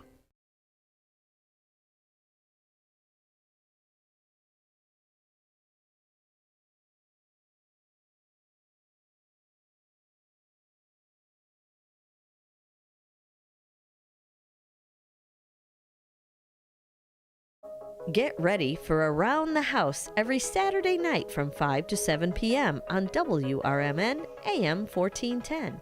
If you're a homeowner or contractor looking to tackle those projects that feel a bit too big, this is the show for you. Join Eric along with his knowledgeable guests as they dive deep into everything from DIY renovations to creating a healthy home environment.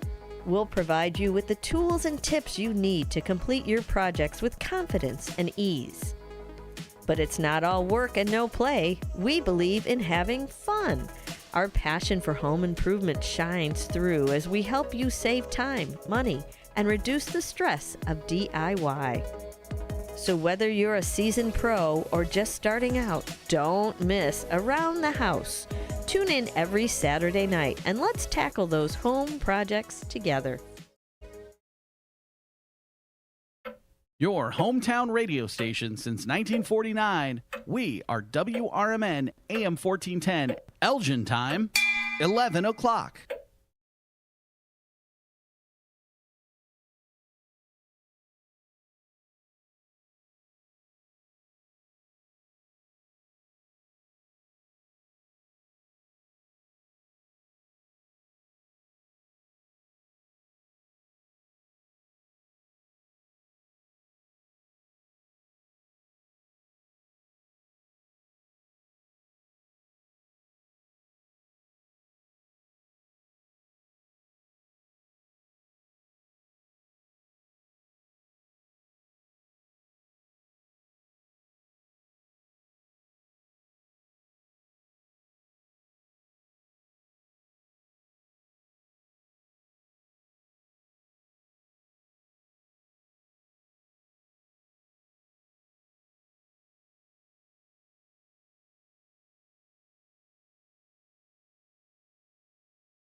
Belux Bar and Grill, Wisconsin Dells, is the quintessential American grill and bar, with refined rustic cuisine and award-winning libations.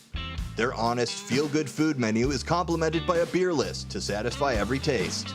Classic cocktails and our signature shakes, rich and creamy with a splash of boozy goodness just to shake things up a little bit. Belux Grill and Bar, classic American cuisine with a contemporary twist. Your kids could get free or low-cost health coverage from Medicaid or CHIP. Even if you've applied before, they may be eligible now. Kids up to age 19 are covered for checkups, vaccines, dentist visits, hospital care, and more. And if they already have Medicaid or CHIP, remember to renew every year. Visit insurekidsnow.gov or call 877-KIDS-NOW. Paid for by the U.S. Department of Health and Human Services. And welcome back to the show. This is the Truth About Chicago Sports here on WRMN 1410 AM. We're here on the Saturday with our Fox Valley Sports Saturday action-packed. We start off with On the Rise, and then it's followed up by the Truth About Chicago Sports every Saturday, streaming on YouTube. Your smart speaker, just say, hey, Alexa, play WRMN 1410, and we're also available through Spotify. So check us out on all stream sites available and come and listen to WRMN anytime, and definitely tune into the Truth About Chicago Sports every Saturday, 10 to 12 p.m. All right, let's get it going. And that is Central Time. I apologize, 10 to 12 p.m. Central Time. So we left off talking about the Chicago Bears, and even though this team is 4-4, we see the issues. The problem, the reason why everybody has a hard time with the 4-4 record is because we know that their schedule is going to get a lot harder. And the Bears have struggled with inferior opponents. So what happens when you finally play the Packers? Do you just go out there and get trashed once again? We see what the Detroit Lions are doing to people. They're 2-0 against division opponents already. And the Vikings and the Lions look like they've got the Vikings and the Packers look like they've got themselves together a lot better than the Bears. And they didn't stand a chance. And currently, the way the Bears are sitting right now, there's no way they could even think about touching Detroit in 2 games. Minnesota, right now, the way the Bears are playing, forget about it. And as well as the Packers. That's 0-6 in the division, Blake. We can't have that. That's a real problem. So, as we sit here at this 4-4 record now, that is the reason why everybody is up in arms. Sure, beat the Patriots this Sunday. Let's do it. Let's go out there and let's pound this inferior opponent, only to turn back around and go back on the road, I believe, is our next game. I think it's at home against the Packers. We're at home against the Packers? Yeah. Only to turn around and get trounced at home against the Packers. So I'm not going every game has been a must-win for the Bears outside of the divisional opponents because of how important these division games are and how tough the division is. When you look at the breakdown of how this season has gone so far, yeah, we could be a glass half full fan base. We could sit there and say they're 4-4, but we know that this is just smoke and mirrors. There's tougher sledding ahead, and if you're playing like this now, we know the injuries are only going to mount as the season goes on. How are you going to look against San Francisco? How are you going to look against Detroit twice? How are you going to look against Minnesota twice? How are you going to look against the Packers twice? That's 7 games right there against top opponents. That's 7 games. Yeah. The Bears are now sitting with 8 games in their belt. They got 9 games left. That's 7 games against top tier opponents. Let's just be honest. Yeah. All teams sit above 500.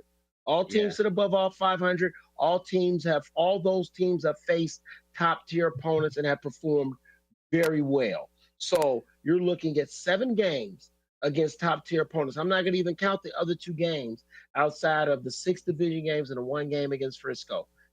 That's 7 games after the Patriots against top tier competition. That's what the Bears look at right there in the last 9.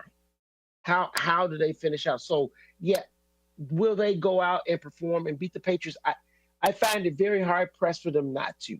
They're clearly better than the Patriots. They clearly have way more talent, better quarterback play. But yes, they do have injuries along the trenches. But I don't think it's enough to where they are outmatched against a very unskilled and undisciplined young rebuilding Patriots squad. Yeah, tomorrow is going to be a huge indicator, I think, of how the season is going to kind of wrap up for the Bears, specifically because the math is getting tougher when it comes to talking about making the playoffs. The team right now is 4-4. For I think the 7th seed in the NFC is going to be interesting just because of how balanced the NFC has been. I mean, the Lions look like the best team in the NFC, followed by maybe the Vikings, maybe the 49ers, maybe the Eagles. They've been heating up. So where's the math going to look like for the Bears to get into the playoffs? Do they need 10 wins or do they only need 9? Or maybe this is a weird season where they only need 8. But even to get to 9 wins, I mean, you got to finish the rest of the year 5-4. And like you said, with 6 divisional games to go and with the 49ers and Seattle, it is only going to get a tougher sledding for the Bears. So the math is starting to stack against them. And if they lose tomorrow against a 2-7 Patriots team, I believe they're 2-7, it's only going to get tougher from there. And especially, too, when you look at these 2 teams head-to-head, the Patriots and the Bears. Yes, we are a better roster. Yes, I think we have a better quarterback. Yes, I think we have a better head coach, probably, as much as we like to talk smack on Matt Eberflus. I think he's the better coach in this matchup. But I think the Patriots might have better bought into their culture. Their culture overall is just better. They come from the Bill Belichick tree of a winning culture. And even still, when you see the logo, you know you're going to get at least a well-fought game. And last week, they played it right down to the wire against the Tennessee Titans, which, I mean, do I think the Titans are that good? No, but they almost beat us week 1, so I'm not going to be talking too much smack on them. It's going to be a rock fight. And if the Bears have the guts and have the glory, they're going to need to get in a fight, get in a boxing match, get hit in the mouth, punch back where they need to, whether that's on offense or forcing a turnover on defense, and win. I mean, right now they're 6.5-point favorites. And even then, if I were going to bet this game, I might bet the Patriots because they're a hard-nosed team. They play hard for each other. They play hard for their guys. And they have Drake May, who's looked pretty decent so far in his NFL career. And kind of like how we talked about Jaden Daniels a couple weeks ago with Matt Eberflus. Can Matt Eberflus confuse Drake May just enough to make him make mistakes and turn the football over? Because the Bears even had a turnover last week against the Cardinals. But turning the football over in the NFL will win you games. Getting a high turnover margin. Can they do that against a rookie quarterback? That's one of the big things that I'm looking at in this game is can the Bears defense be opportunistic enough, even with some of the injuries, turn the football over, set up the offense, get some easy scores to help the offense rolling and kind of build the lead early. Yeah. The thing that I guess that a lot of people, including myself, keep looking at is where is this team truly headed from here? We know at this point this team is not a Super Bowl roster yet. We see that they're up and coming, but there has been mistakes made. Ryan Poles holding on sometimes the guys a little bit too much because they're near and dear to his heart, a la Velus Jones, has cost the organization. And I only wonder at this point currently if the decision to hold on to Matt Eberflus will cost the organization, is costing the organization currently. We go back to last season They had the opportunity to pair Caleb Williams with a Jim Harbaugh and hire Cliff Kingsbury as the offensive coordinator. Everybody keeps throwing out these separate scenarios. Why couldn't they both have happened? Why couldn't Jim Harbaugh have been hired as coach and Cliff Kingsbury had been hired as the offensive coordinator? Instead, we were left with Matt Eberflus and brought on a Shane Waldron. Great. And so far now, we're seeing a 500 product, which, as we acknowledged, is better than what it was last year. But when you look at talent pound per pound, it's not adding up.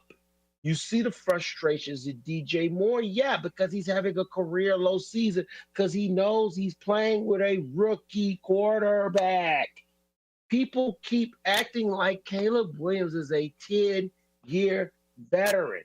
When we made the decision to move on from Justin Fields, who was an established player in the NFL at that point, we had to admit to ourselves that there was going to be a regression in the passing game. Now, we compound that with continued offensive line issues. And we got a result where we have people questioning and literally saying, has Caleb regressed? No, Caleb hasn't regressed. Caleb's getting his butt whipped by a pathetic offensive line play and by very questionable play calling. And so I sit here and I now wonder to myself, as we try to move forward and try to hope for a winning season, things to judge our coaching staff by, things to evaluate our players on, we sit and we are looking at another helter-skelter of unknowns. And that is more frustrating, Blake, than anything. We find ourselves in another season of unknowns. Is Eberflus the guy? Can Caleb Williams ascend next year after the rookie? When can we get to a point of we know? That's why pundits are acting out in Chicago, including ourselves. That's why the fan base is at this. We're sick of the unknown. Kansas City knows where they're going to be every year now at this point. Yeah, they lived in the unknown before Patrick Mahomes. They did, and it sucked. Trust me, I guarantee you go talk to those guys. They'll tell you how much it sucked living in the unknown before they had Andy Reid and Patrick Mahomes. Now I know what to expect from my team every year. When can we get to the point where we're not in the unknown? We haven't had it since we fired Lovey. Yeah. We haven't had it since we fired Lovey. This is 2024. Lovey was the coach, and last time he coached was 2011? Yeah, I think it was, I think 2012, I think 2013 was the first. Somewhere around there, right? So when can we get out of the unknown to where we know our team is a playoff team? We know our quarterback is a Pro Bowl quarterback. We know our wide receiver is a Pro Bowl wide receiver. We know our defensive end is a Pro Bowl defensive end. We know our safety is a Pro Bowl safety. When can we get to that point instead of it being questioned? And yet here we sit still. Who's the guy opposite Montez Sweat? Will Brisker come back from concussion protocol? Is Matt Eberflus the coach for the future? Is Caleb developing properly? Damn it, I'm sick of it, Blake. I want answers, man. What did my man say? You can't handle the truth. I want the truth. Yeah, and unfortunately, the truth around Chicago sports, as well as we try to give it to people, and as much as we try to talk each other in and out of teams and seasons and whatnot, it is a lot of unknown, and especially with the Bears. But the cool thing, at least with the thing that I love about Bears fandom, and there's a lot to hate about it, but there is a lot to love, is that they can go out on Sunday and change the narrative. And that's what I'm going to be looking for the Bears on Sunday. They're 5-4. It's a different story for sure. And yeah, and if we could record, we could be back here next Saturday talking about Caleb looked awesome, Matt Eberflus didn't make mistakes, and people will argue, well, the Patriots aren't that good. Well, listen, you can only play who's ahead of you. One game at a time. Play the schedule. Play the And schedule. Especially with quarterbacks in the NFL, progression and development isn't linear. Caleb Williams, as much as I would love to happen, he wasn't going to start week 1 and then get better by week 2, 3, 4, 5. He is going to have those step backs and those pullback weeks. And I think right now we're just in the middle of, Arizona, he struggled. And was all of it his fault? No. But like you mentioned earlier in the show, and my criticism too of Caleb in last week was the first drive he did very well. He was looking at DJ Moore short, taking Keenan Allen on small drag routes, even finding DeAndre Swift in the flats and the checkdowns. And then as the game progressed and got away from the Bears, you saw him go back to some of those bad habits. Quick feet, looking through his progressions maybe too long, because there were some times where he didn't have enough time. There were other times where people were open. There were other times, where you just got to pull trigger and throw the football. So I think right now with Caleb Williams, can he capitalize? Can he learn from games like Sunday? And trust me, I have a huge gripe with Matt Eberflus. He left Caleb Williams in the game way too long on that last drive. Blake, let's talk about that. Let's talk about that. Let's talk about that. That needs to be addressed. That needs to be addressed. Was that a fireable offense? I mean, it's about the closest thing you can get. Definitely coaching malpractice at the very least. Why? That's what we're all left with. Can you think of a somewhat reasonable reason why Caleb was there? It was there. I mean, but let's take our emotion out of it. Let's take our fandom out of it. Can you hey, you're in Japan and you root for the LA Rams. Why does that make sense in any world?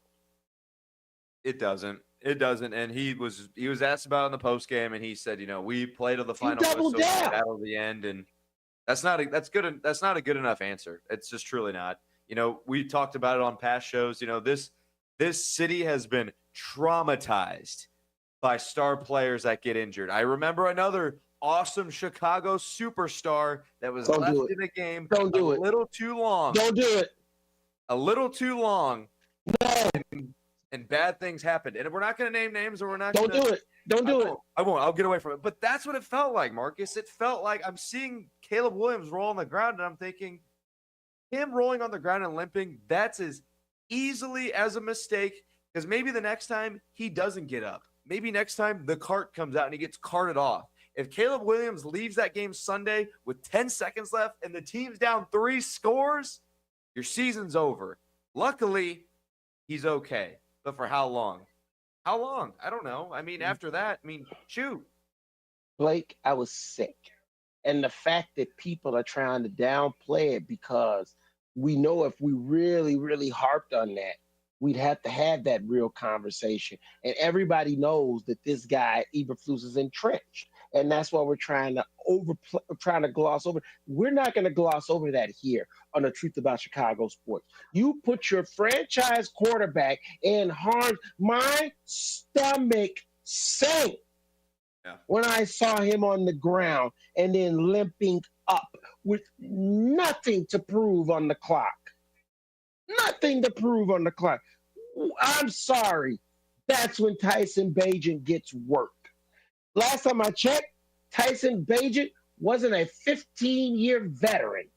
This is his second year in the NFL. You're down 3 scores. Hey, kid, go in there and get some work. Yeah.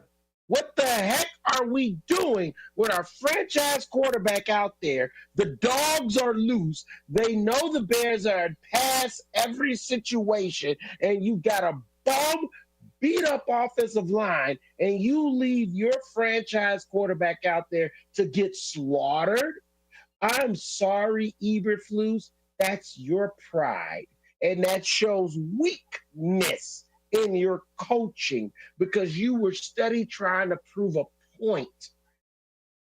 Yeah. That we don't give up. Guess what, Eberflus? The team had already given up. Yeah. At that point, read the room, Simon. Yeah.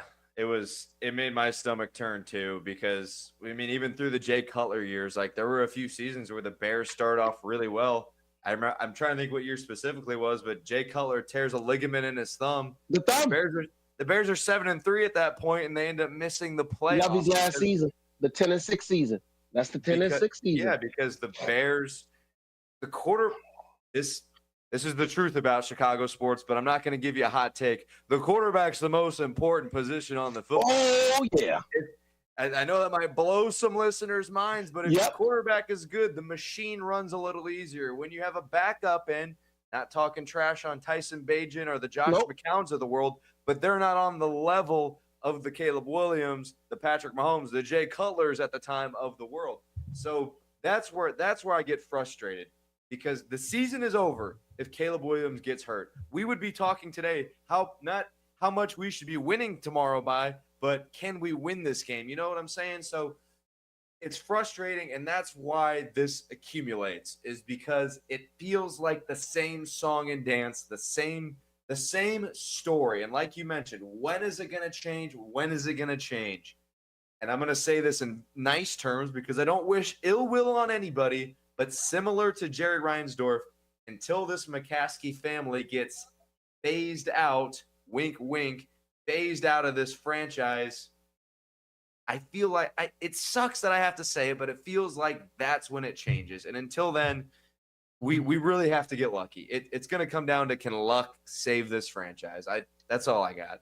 Lightning in the bottle doesn't happen often. And then when it does, it seems like Chicago franchises find a way to shoot themselves in the foot. There's no Chicago. Here's the funny part about it. Chicago franchises seem to be adverse to the loud guy in the room. And the people, what do you mean by that? After Mike Ditka, every organization has been very, very, very against that loud personality. Look at all the coaches around the Chicago area, from Billy Donovan to Matt Eberflus, all soft-spoken guys. Greg Counsell, also Ozzie Guillen. Look what happened. He won a championship. Oh man, we can't take this. We got to get him out of here. Ozzie should still be the coach for the Sox. Yeah. What other coach has been there since him to justify you replacing the guy that brought you a World Series? I'm just saying. Okay, show me that we brought this great guy in, so it was okay to replace the guy that brought us a championship. No, you just wanted to replace the loudest mouth in the room. And so you bring in all these meek personalities to try to lead an organization because you don't want that dominant person being the head of your organization in terms of sports. And that's where the biggest issue, I think, comes into play. You hired Mike Eberflus, even though you could have hired Dan Quinn. Dan Quinn's a louder guy, got more personality. You didn't hire Bruce Arians. Instead, you hired Mark Trestman because Bruce Arians had a personality. That one hurt. I'm just pointing out facts. I'm just pointing out the things that are obvious. You didn't bring in Jim Harbaugh because Jim Harbaugh has that personality. He's that voice in the room. You don't like that. So when does it come a time where you finally stop trying to control the narrative, stop trying to have all these meek, soft-spoken people, and just allow the best person to come and lead your organization, lead your team? And so that's what we see right now with the Bears. It's not that Eberflus doesn't know football. Hell, I think he's an excellent defensive coordinator.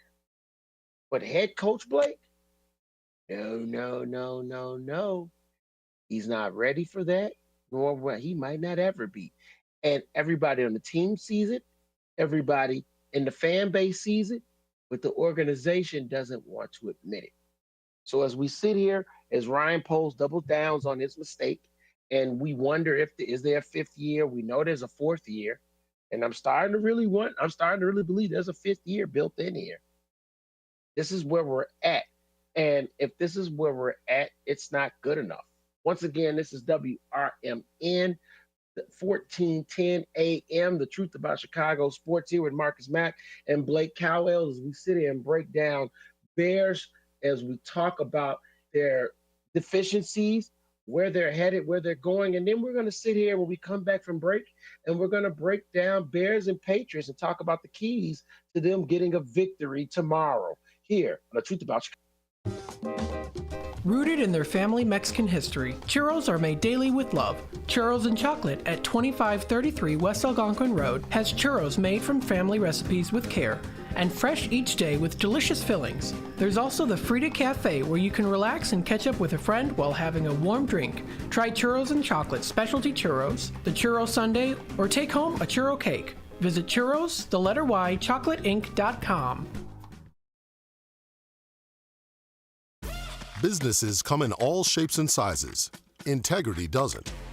For more than a century, the Better Business Bureau has set the standards for how businesses should operate honestly and ethically. So when you're looking for a business you can trust, check to see who's BBB accredited and who isn't. Always choose the Better Business. Look for the BBB seal because it's looking out for you. That's why it's the sign of a better business. And find a better business anytime at bbb.org. Finding a reputable business shouldn't require luck or chance. But how can you tell who you can trust? Pro tip, the BBB connects people with businesses they can trust. So think of the BBB as the better, check with the BBB first because better businesses are honest and commit to high ethical standards bureau.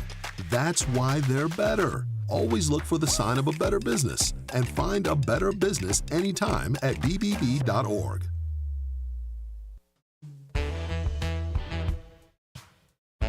Thanks for listening to WRMN 1410. Don't forget to join us every day for our Comfort Keepers feature. Comfort Keepers is a leading provider of in-home non-medical care for seniors and other adults in need of assistance with daily activities. Again, listen daily at 7:25 a.m. for our Comfort Keepers feature. And thanks for listening.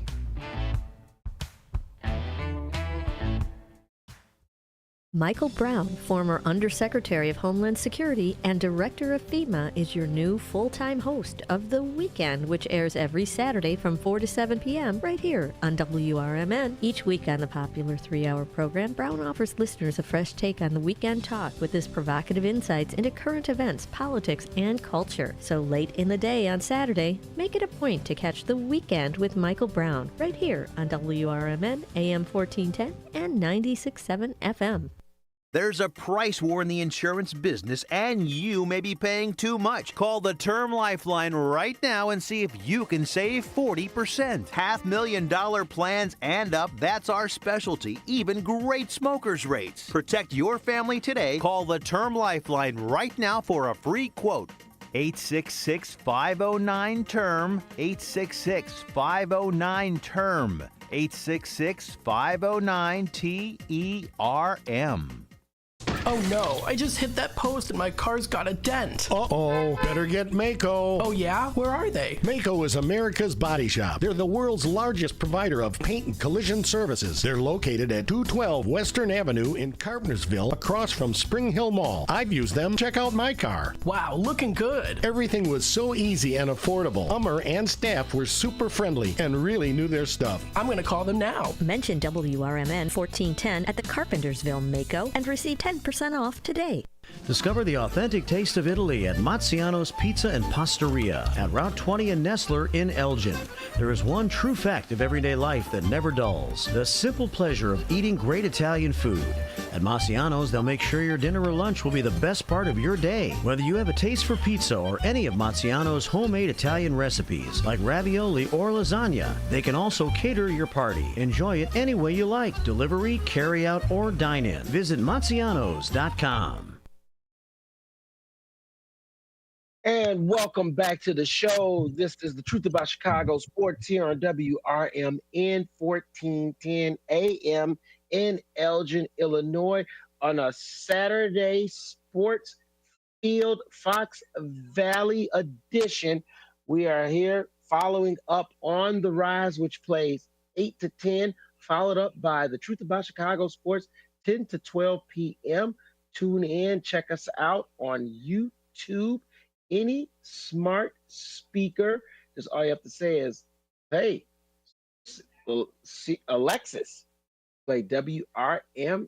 And and they'll gladly plug you in. Check us out. We have also got the WRMN app itself, where you can listen to us any and everywhere. We have listeners listening to us all the way from Australia, which we love. So we sat here and we're breaking down in these moments before we get ready to close the Bears and Patriots. We've briefly kind of touched on it. We've talked about the somewhat importance of it, but now let's actually get into the guts of things. This game is extremely important, just like the Arizona game was, but maybe even now more. Was the Arizona game a game that you could afford to lose? No, but it also wasn't a game that ended your season. If you now go 4-5 heading into those division games, you're in real trouble. So yes, this Patriots game is a must-win, a bounce-back game. Get your organization on track. You're at home, which you're currently riding, I believe, an 8-game win streak. And you're obviously the better team. You're stronger on defense. You're stronger on offense. You supposedly are stronger at coaching due to the fact that there's a rookie coach on the other side of the football field.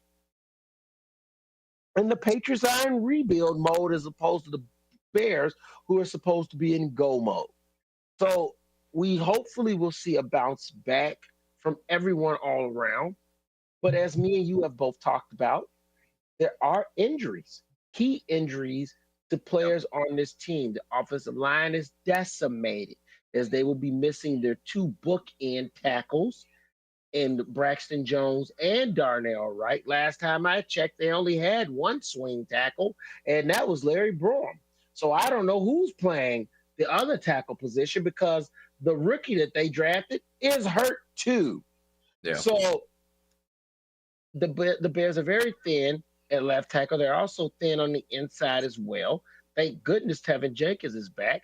But when you culminate the disappointment of Nate Davis, who continues to collect the check from the Bears while he just sits in a let's wait and see backup role, the Bears are definitely thin in one of the most key areas. And with a rookie quarterback, that's a problem. So I will harp back to what we've been harping back on, to what has always seemed to be the 2 key prominent things that the Bears can't seem to put together in their losses. Give the ball to DeAndre Swift and Cole Kmet. Those Amen. are a quarterback's friends. The tight end is his best friend. The running back is his safety valve. Start back getting the ball in these 2 guys' hands. And the wins that the Bears have had, these guys have been 2 of their biggest targets. In their losses, Cole Kmet has had 0 to 1 targets. Very limited use of DeAndre Swift. Listen, I love Keenan Allen. Great that you brought him to the team. Awesome that you brought a veteran in the room, and I'm sure he's got a good appetite and a loud mouth. But he's here for a rented time. Let's just be honest. And I don't care if you threw away a draft pick for him. That was your choice. Guess what? Other people got to eat. Roma Doomsday, Cole Kmet need to eat. I don't need Keenan Allen getting 8 to 9 targets, which is what he's averaging since he come back from his injury, only to drop footballs and look old. I need those targets to go to the young buck and to go to Cole Kmet. Yeah, they don't like it too bad because you're losing them anyway after next year. Yeah, they got to get it rolling. It looks like Keenan Allen's taking a step back, and unfortunately, it looks like in that Cardinal game, he got multiple targets. Mr. Sure Hands, right? Yeah, Mr. Sure Hands had butterfingers last Sunday, so I don't know how confident you are giving him the ball. He had 10 targets last Sunday, and I kind of mentioned on the podcast that I did earlier this week was Roma Dunze could be wide receiver 1 right now, and that's a conversation the Bears gotta, I guess, start having. If you have 3 less opportunities than Keenan Allen, but you're putting up 70 more yards, does his route tree benefit him going more downfield? Yes. But his route running has also been pretty exceptional this year, given the first 2 games he was still getting open. His rookie separation percentage was still very high amongst other rookies. He just wasn't getting the ball. So get Roman Dunze the ball some more. You mentioned it too. Cole Kmet's had 1 target since the bye week. That blows my mind, especially when I came on this show after the Jacksonville game and sat here and talked to you and said, Cole Kmet's a top 5 receiver or top 5 tight end, and we got to start talking about it. And I've looked like a fool since I've said that. And it hasn't been my fault. I take blame. I'm not scared to be wrong. I'm not scared to take blame. But when you're not even giving the guy the opportunity to get the football, that's where I start to get frustrated. And Cole Kmet simply hasn't gotten the opportunities. And with the offensive linemen that are out on Sunday, he's going to have to chip block so much. I don't know if he's going to be able to get in there again. So is it awesome that we could sit here and say, give our top 5 tight end in the NFL the football? I want to say it just as much as everybody else, and I want to see it. But with the injuries, I don't know if he's going to get it. As far as DeAndre Swift goes, New England comes into this game 26th worst run defense in the NFL. They give up 136 on the ground. Give DeAndre Swift the ball. Get him rolling. It's tough to get him rolling in the game script we had last week when you're playing from behind. But it's a new week. Try and get the run game going. Stay out of that passing script where Caleb has to drop back 10, 20, 30 times. Too many times for a quarterback with this kind of offensive line. Get the run game, play off the run into play action, and that's where we can really see Rome Odunze, really see Cole Kmet thrive. That's what I'm looking for. That's what I'm praying for come Sunday. Yeah, it's been a very, very shaky start to the offensive coordinator, Shane Waldron's start with the Chicago Bears. That's for certain, because it's left you scratching your head where there's been way too many concepts out there that don't make sense. Way too many schemes out there that don't make sense. The concept is that the Bears want to be a down the field passing team. But the schemes don't make sense where there's too many times where wide receivers are occupying the same space. They're not spreading out the defense enough. And you're sitting here going, why is Cole Kmet only getting one target? Why is Rome Odunze not more of a focal point in this offense, especially when you look back on the tape, he's open a lot, actually. Yeah. He's open a lot. And then the times where Cole Kmet has been open, he hasn't gotten the ball. There was one specific play that I saw the replay on where Caleb is looking right at Cole Kmet, who's wide open, but instead he's trying to push it down the field of guys that are covered, and he ends up getting sacked. And so, yes, there has to be a change in philosophy.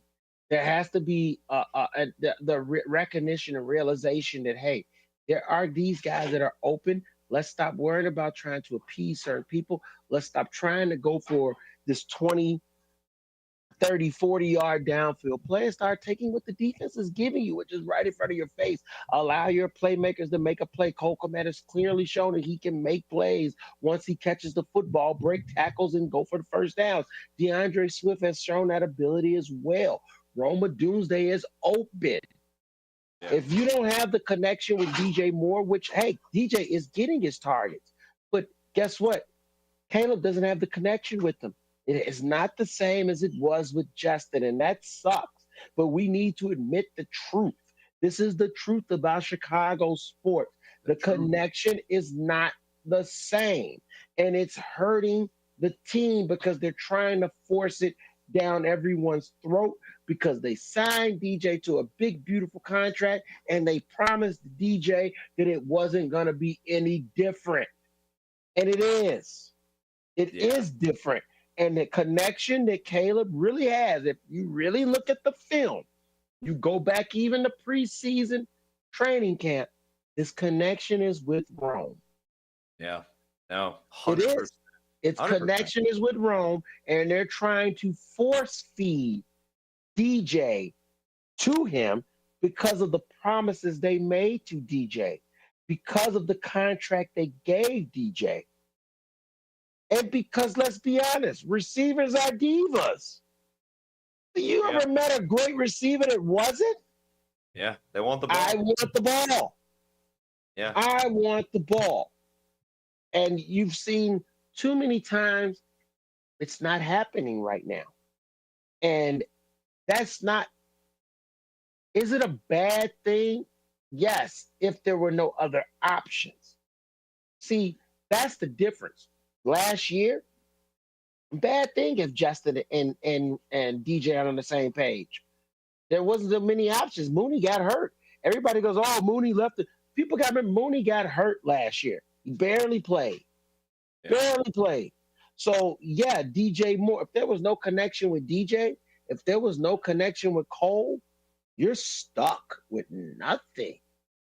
So now you have these other options, but yet you're still trying to force feed because of promises made and because of your actions that you did. But it comes a certain point where you have to admit what it is. This connection isn't working, and we have other viable options on this team. Yeah, and I think a lot of the DJ stuff. I don't want to be the body.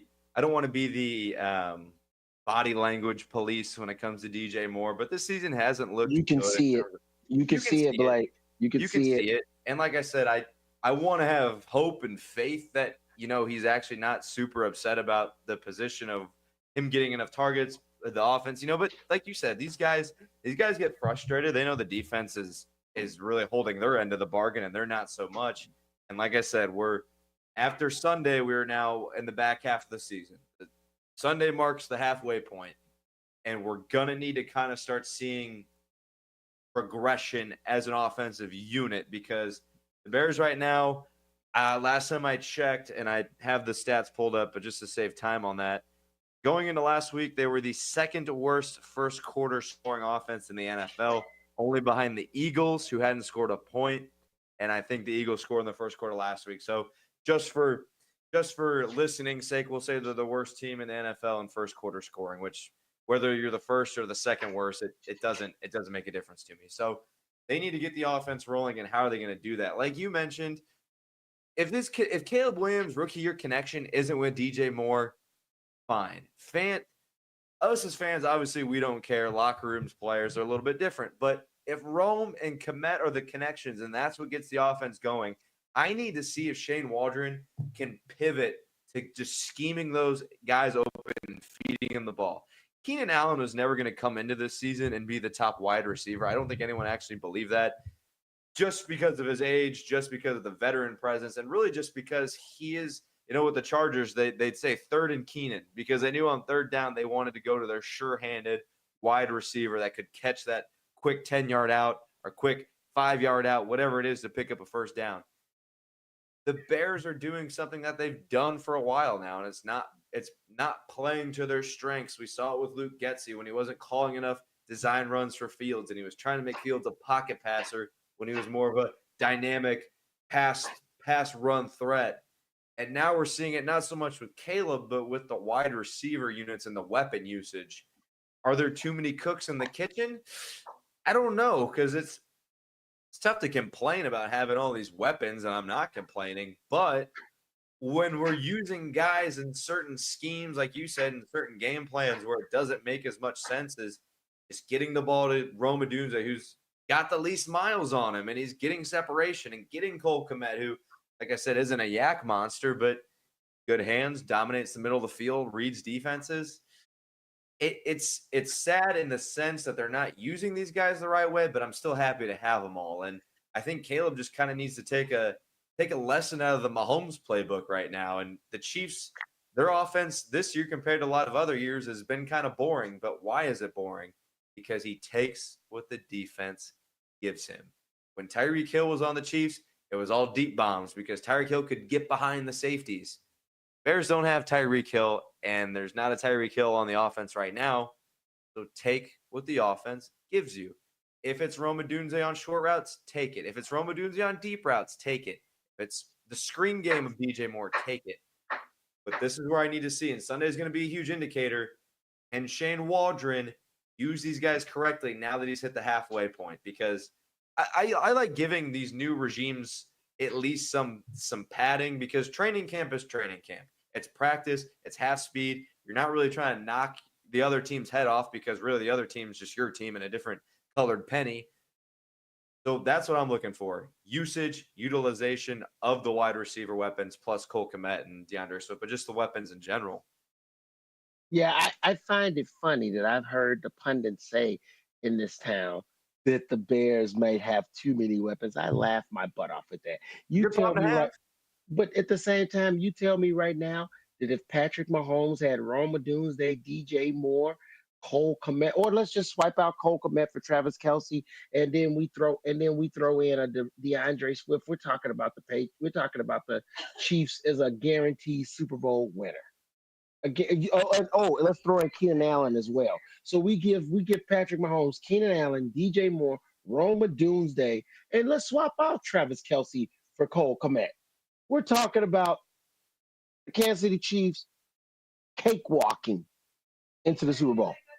Yeah. We're talking about them cakewalking into the Super Bowl. So no, I don't want to hear that there's too much. That's no such thing. It's a great thing if you've got talent over. What it is learning how to utilize it. Learning how to utilize it. And it seems like right now at this moment, not only does Shane Waldron not have a clue, but we know old defensive Matty don't have a clue as well. And so now you've got a young quarterback actually seems like he's trying to navigate it on his own, which is where a young rookie quarterback shouldn't have to be. He should be in a space where he's got people that are around him saying, this is the way to go. And don't tell me that Cliff Kingsbury couldn't have done a better job. I'm sorry. You interviewed both of them. And now we see Jaden Daniels which is clearly going to be a rookie of the year season, and yet our quarterback struggles. It's not enough. Stop bargain hunting Chicago Bears. Stop bargain hunting coaches. Stop bargain hunting offensive and defensive linemen. You've got all the other steps you finally have done right. You finally have added skill position players to the offense. You finally went out and identified the franchise quarterback. You finally went and identified a shutdown corner. You went and identified a monster on the defensive line, maybe two with Dexter Sr. You fixed the linebacking position. You did. Heck, we give you crap about the punter, but you know what? The guy's probably going to be the punter for the Bears for the next 10 years. Real talk. Talk. Taylor will probably be the punter for the Bears for the next 10 years. So, you know what? What's left? I'll tell you. Your coaching staff. And the trenches. You get those areas fixed, we're talking about a perennial powerhouse. If Keenan goes, if Keenan stays, what does it matter? Because you've got guys in the pipeline. I truly do not think that Tyler Scott is a bust. I just don't think they can get on the field right now. Yeah, there's no room for him. There's no room for him. There's no room for him. No. So, as we get ready to move forward, and we look to this Patriots game, I see a Bears team that still has tremendous upside. We're just frustrated because we're sick of losing. Let's just be honest about it. That's why we're frustrated, because we want a perennial power. We want our team to be 6-2. We want our team to be sitting there on top of the division. That's just it. We have been deprived long enough, and we're thirsty. But at the same time, when I take a second to scale it back and look at this big picture, we're still sitting in a good position, Blake. Yeah. And I think that's where we need to kind of turn the conversation to is, it's doom and gloom is contagious, but what also is winning. And Sunday is where we get back on track, because we win, we're gold. About the Patriots, we can talk about it being a letdown spot, all those things. But at the end of the day, we have a better roster. We have a better coach. We have a better quarterback. We have a better defense. And the Bears are good at home. And the fans will be out. They haven't been at home in over a month now, because you had the bye week and you had the London game that was a home game. Yeah. It's been a month. They're going to be rowdy. I really think in this game, the Bears are, at the end of the day, if I have to make a prediction, I'm picking Bears 24, Patriots 10, Patriots 14. We'll say 24-14 Bears. But it's all just going to come down to, can the offense just be competent enough? Because those are where the biggest question marks are at. Can they get rolling early enough? Can they keep the lead? Can the defense, I still think with Montez Sweat, the defense will be okay. Kyler Gordon, I think he's a great player. It's good to have him back. I'm kind of curious, what do you think are one or two keys on your end on the defensive side of the ball, for the Bears to really come away with this one? Sacks. We need sacks. We need big-time sacks, and that's why it's important to have Montez back. The Bears last week against the Cardinals, what were the turnovers? I think it was maybe one. We had that strip sack, yeah. The strip sack, and that was it. Or, it wasn't a sack, but you know what I'm saying. Yeah. Yeah, it was the fumble, and that was it. That's all we had. No interceptions. We need that from this defense. I need to see Kyler Gordon back there flying around with his hair is on fire, making those big plays. And then we also need to see Sweat affecting. Now, Darrell Taylor being out possibly is not good. He's been very effective opposite Montez Sweat. So Austin Booker time. Austin Booker time. Austin Booker. Hey, next man in, right? And we've been waiting to see what Booker could do. He's definitely had a lot more reps now. I'm interested. X factor of the game. That's X factor of the game. Austin Booker. Can he show up? Can he show up? So that's my real key right there. Sacks. Sacks and interception. We need those more than anything. We need some sacks. We need some interceptions to really get in the head of this rookie. Let's go ahead and put our dominant foot down. On the other side of the football, run, man. You can't block on the pass. What are we doing? Caleb shouldn't be passing 41 times in a game, 50 times in a game, 30 and 30, 30 and 30. That's all I want to see. 30 passes, 30 runs. Maybe even give me 25, 35, 25 passes, 35 runs. I need to see them running the football. I don't care if it didn't work the first series. I don't care if it didn't work the second series. You keep going because your offensive line isn't good enough to sustain a power passing game yet. It just isn't. And those bookend tackles are going to be questionable as heck, man. Let's just pound the ball. You've got two good, solid running backs. You traded away Khalil Herbert. I'm trying to understand that still. Hopefully they can both stay healthy for you. But let's just pound that football. Yeah. Run the ball, run the dang ball. I'm not sure what the weather's looking like. I know around here down my neck of the woods, it's supposed to be a little rainy. So especially if the weather's a little doom or gloom and a little rain, that's going to help the run game too. Just establish that run, force the Patriots to, the Bears run defense. I've been saying it every week, they've been bad. They haven't been good, but they haven't been absolutely atrocious. But if they can get ahead early, throw into the teeth of this defense. The Bears give up 191 pass yards per game. That's 8th best in the NFL. Make the rookie quarterback beat you through the air. He shouldn't be able to do it. I don't think he'll do it.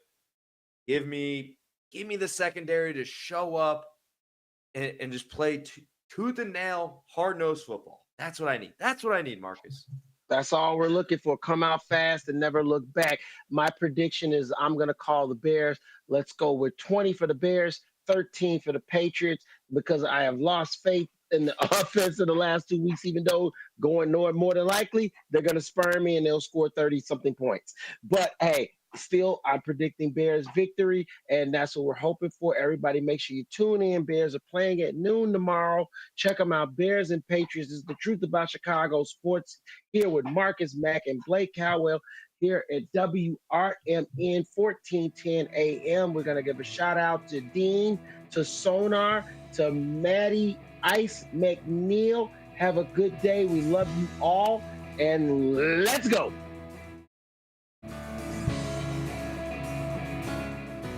The new novel, titled DUI Jury Trial, is the true story of two lawyers who defend a truck driver who is charged with DUI. If he's convicted, this truck driver faces a lifetime disqualification of his commercial driver's license, which would prevent him from ever driving a truck again. This 3-year legal battle culminates in a courtroom showdown, which involves the testimony of a DUI expert witness. This book, DUI Jury Trial, is now available on Amazon.com and BarnesandNoble.com.